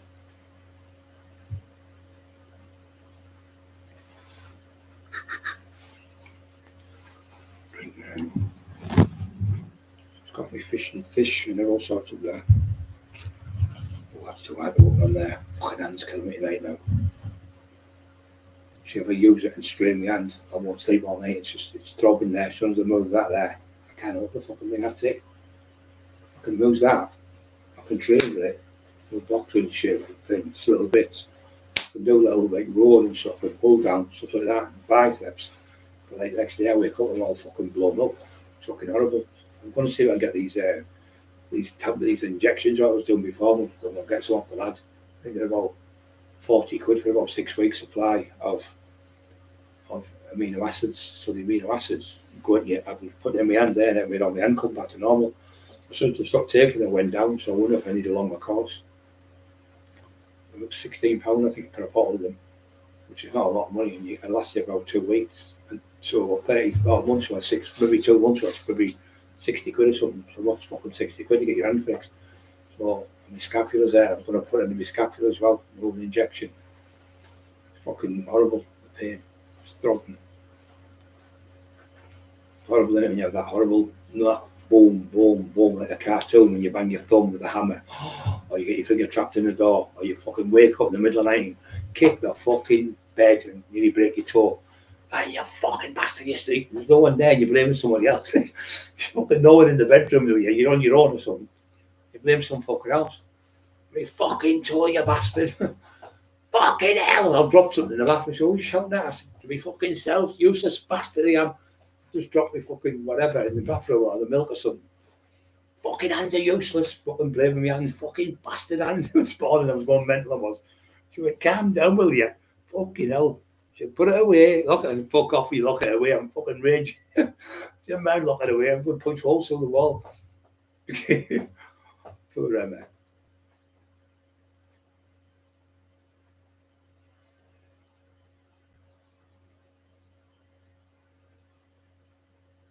We used to love it. I tell you what I used to like. Monopoly. I used to like Monopoly, but I used to like Snakes and Ladders. I loved that. And I used to like Ludo. Ludo was my favourite. You go up this thing, you could piggyback on each other. I fucking loved it. Ludo. I loved it. Ludo, play it all day long. And that other one, Frustration, that was good. Frustration, that was marvellous, that game. And then you sent My Battleship. I liked that one as well. Jack's 2008 in jail. There's a lad called Eastie from Morecambe Bay, and where the two Ronnie, what the two Morecambe Bay, what's he called? Ronnie, not what do you call it? Ronnie Morecambe and yeah, I think what was his name? Was it Morecambe and Wines? That's at Morecambe Wines there. So I went there to see the lad, Eastie. I never seen him. I seen another lad there, and the lad remembered me. He said, "Oh, you were in the jail when you were sick. You used to go around and save loads of people, get beat up and stuff. Really liked us." So we used to play. What I used to do on the Tuesday, I'd say, I'd give him a note to get me shopping, because he'd go, and it was other end of the fucking jail. He'd go and get it, and he'd get all the stuff. I used to get £20 worth of shopping, and I used to get £9 for doing the washing the clothes, and I used to also get more money off people for washing the clothes for them. And I did it because I worked in the laundrette, so I used to have about 30-40 quid a week. So I used to do the food. So on the Tuesday, you got paid by the Friday, and only had no money left. So we used to say, "What do you want?" So I'd have like, I do a fucking bag full of food. Can I have a man's bag? You have to pay £2 back on Friday, right? C2, Tom Smith, whatever. Another one, but you want, I'll have a pack of biscuits, Brian. Okay, don't forget to pay me Friday. Got you down, your name's coming down. Won't have me coming to your door, laughing, messing about. No one's going to fucking bum you, they used to say. And they used to call me Big Vern off the Viz. Hey, Big Vern, they fucking call me Big Vern everywhere I went. I was in there, it was fucking hilarious. It was like probably being with the old yous. It was big, you'd have loved it, yous lot. I'm telling you now, you'd have loved being in that jail. I used to be able to go to the gym 3 times a day. I used to be able to go when I did the laundrette in the morning. I'd go like the laundrette till 8 till 10. You'd have a break from 10 to 11. You said, go on, big fella, and go to the gym. The gym was just around the corner, so I'd be able to do the weights. Then on the afternoon, I used to do 2 or 3 circuits a week. Oh, they were hard. 15 to 40. So you run across the wall, touch the wall, come back. You do, what was it, 15 sit-ups, run the wall, come back, 15 press-ups, run the wall, come back, 15 stand-ups, 6 exercises, 15 reps. Then you go 6 exercises, 20 reps. Run back 20 reps, 20 reps, 6 times. Then it would be 25 reps, 6 times, 30 reps, 6 times. 35 reps, 6 times, back the wall back and forth, all the way through, up to 40 reps, 15 to 40, that was what it was called. Then you'd finish off at the end on 20 reps. Fucking nightmare. So it was only me each day, another lad could do it. I was probably 4 or 5 minutes behind them, but I was 20 stone, 5 pounds or something. And he used to laugh like fuck, because the size of him was massive. And Johnny was up there, he had lost his finger, he was a gymnast. He had me doing cartwheels, and it was fucking hilarious.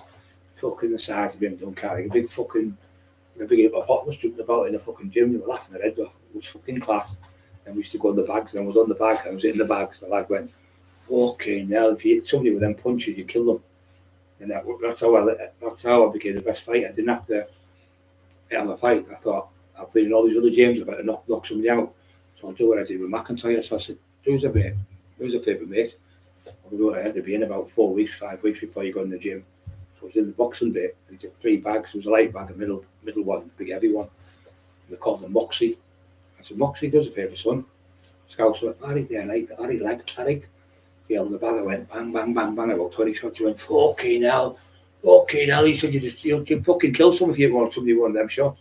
Fuck, take him with one of them blows, he said. And everyone just stopped. Don't go in the moors, the werewolf, and they go in the thing. Don't go in the moors. Everyone in the pub stops, the record scratches and the dartboard. And they all go look at him. I was like that when I went in the thing. I went, fucking hell. And then he went, that was it. That was like fucking the man of the jail then. So that's how I used to do it. I used to do weights heavy. And I used to think, how the fuck could you fight him? The strength of him and his hand speed and stuff. And I just got up with everyone. Just always nice to everyone. Never been a bully. And people respect me. I respect them. There was a lad caught. He was a Scouser. No, he wasn't. He was a lad from Blackburn. And his mum came all the way up. She bought a pair of trainings. Were lovely trainings. About 60 quid. And he fucking sold them for a £2 bag. I fucking had him. And I went fucking mental with him. What the fuck? Where's your trainings? He went, they had these old fucking cheap, shitty things, all holes in them. Where's your trainings? What your mum and your sister just brought you last week, a couple of days ago. I've done the win on the back of Brown. I said, oh, the fuck did you give the trainings to? He went, oh, such and such. Gives them trainings back for him. His old mum and his fucking sister giving them. So, can you give us the money? I said, well, I'll give you 2 cards, 4 quid. So he's got double money back. I just took my couple off him anyway if he never give me them. Anyway, I give him 4 quid instead of 2 quid. I gave 2 cards. Used to barter with cards. No phone cards, green cards. Used to get £2 a card. Used to sell tack, £2 worth of tack. Used to get it in off someone. Swallow it. I get a team thing, cut it up, get so many bits out of it, and give it to certain people, and they'd sell it. So I give it to this lad. Give him about 10 pieces, like 10 cards worth. And the cunt, he was from Liverpool, a fucking scumbag. He pretended his daughter was dying, and I was giving the gift for fucking days. I found out she wasn't dying. It was all lies. And he owed me about 16 cards. What you had to do there to go in the block, you had to give the name of the person you owed the money to. So he gave me a name of the cunt. So I knew. So I could put my cards in all the other pads because you're allowed, I think, 8 cards in each pad. So got the other lads to put them in their pads. Got the tack, put it in one of them fucking plastic things like an egg, put outside in the mud. It was only a bit of tack. And they spun my pad to security, come round. Oh, your name's been given to the lad in the block. And I went, I knew it was called Scully from Liverpool. Scumbag fucking grasped me up. But anyway, I never got now. Anyway, I went to see the doctor, and the doctor said, his legs are too big. He's wearing them clothes, because I said, oh, you've got your own clothes on, you can't wear them. I said, I can't. I've already got permission off the doctor. Get me something to fit my legs. So they couldn't get now would fit me. So the doctor said, look, he's too big for the clothes. He needs to wear his own clothes. So I used to wear my own clothes. I was the only person ever in history to wear all my own clothes in every jail in penal colony history in Britain. Only person ever. What I don't know. Yeah, I've got it. I didn't push it too hard because it pops. The weight went all over. Yes, I was the only person that had 36.5-inch thighs each leg. So it was like 72 inches, I think. Couldn't get an outfit me. I used to buy tracky bottoms like Adidas, and I'd buy 2 pair. I'd buy 2 pair of bottoms, and then I'd buy another pair. So the woman used to do, she was an old seamstress, she still does them now. She'd cut them down the middle and use the bottoms, or she'd get the special stuff, like the colour, it was this inside of my legs, and what had happened, my legs were that big, they'd rub together like that. The inside of my thighs were hitting each other, and after about 3 months there'd be a hole in my trousers. I had to put a patch in where the groin was a bit, and my legs would like rub against them, and I went to the doors, my trousers were the same, so I used to get a thicker material, I used to put it in, so when my legs were doing that rubbing, when you're walking, it wouldn't wear away as much. Actually, it's going to be about 4 miles from us. About 80-year-olds, the husband's about 90. Lovely people. I put the security post up for him. I said, anyone causing any trouble, just phone me. He had a bit of trouble off a couple of lads around there witnessing, and said, that's my fucking nana. You fucking scumbags. It wasn't, obviously. They stopped, when I put the posters up, they stopped torturing you. Going and asking for money, you know, smackheads. Can you lend a pound? Can you lend a pound? Like fucking 80-year-old, 90-year-old, I thought, you fucking take the piss. So Peter's going for his chips, jacket, I suppose. Right, I'm going to go myself because my fucking hips killing me. 78 on, guys. The 78 people, before you go, do us a massive favour. Push the like buttons so we can try and get this 82 here, which is the like thumbs up. And anyone on here, can you push the like buttons just before we go, please? There's 82 on, so we can get it up to 85, something like that. Which would be most welcome and appreciated. Thank you so much for tonight again. Been great speaking to you guys. Like I say, get yourselves on here. Don't forget to push the like button. Subscribe to the channel. It's all free. And if you subscribe to the channel, we'll let you know what time we're on every day. And then you won't miss the channel. Oh, look at all these lovely people coming on now and push the like button. See, when you're nice to people and you help people and you be polite, the door's open all the time. When you're nasty and horrible to people, the door goes shut in your face. Nobody wants bullies and nobody likes bullies. The worst thing in the world is a bully. Nothing worse than a bully. I hate the fuckers. When I was a kid, I had dyslexia. I got tortured. Couldn't read and write. It was like 16, 17, it was like 12 over 20 years old before I started reading and writing properly because I started learning. I had dyslexia. I didn't know all them years. Then I started learning how to do it. And I got to a special school I went to and they taught me how to read and write properly. I'm probably about 60%, 65%, nowhere near proper. But from not being able to write at all to doing that, I've done really amazing.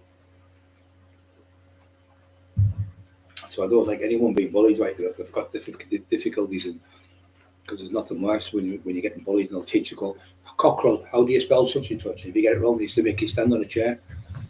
How do you spell JCB? I don't know. How do you spell the AA? I don't know.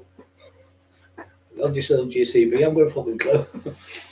Okay, hell. They ask me some questions here, you know. The teacher fucking put me on a chair. Then if you didn't get it right, they stood you on a fucking desk. Then they put a dunce on your head like a hat. Like a fucking, with a D on it, dunce on it.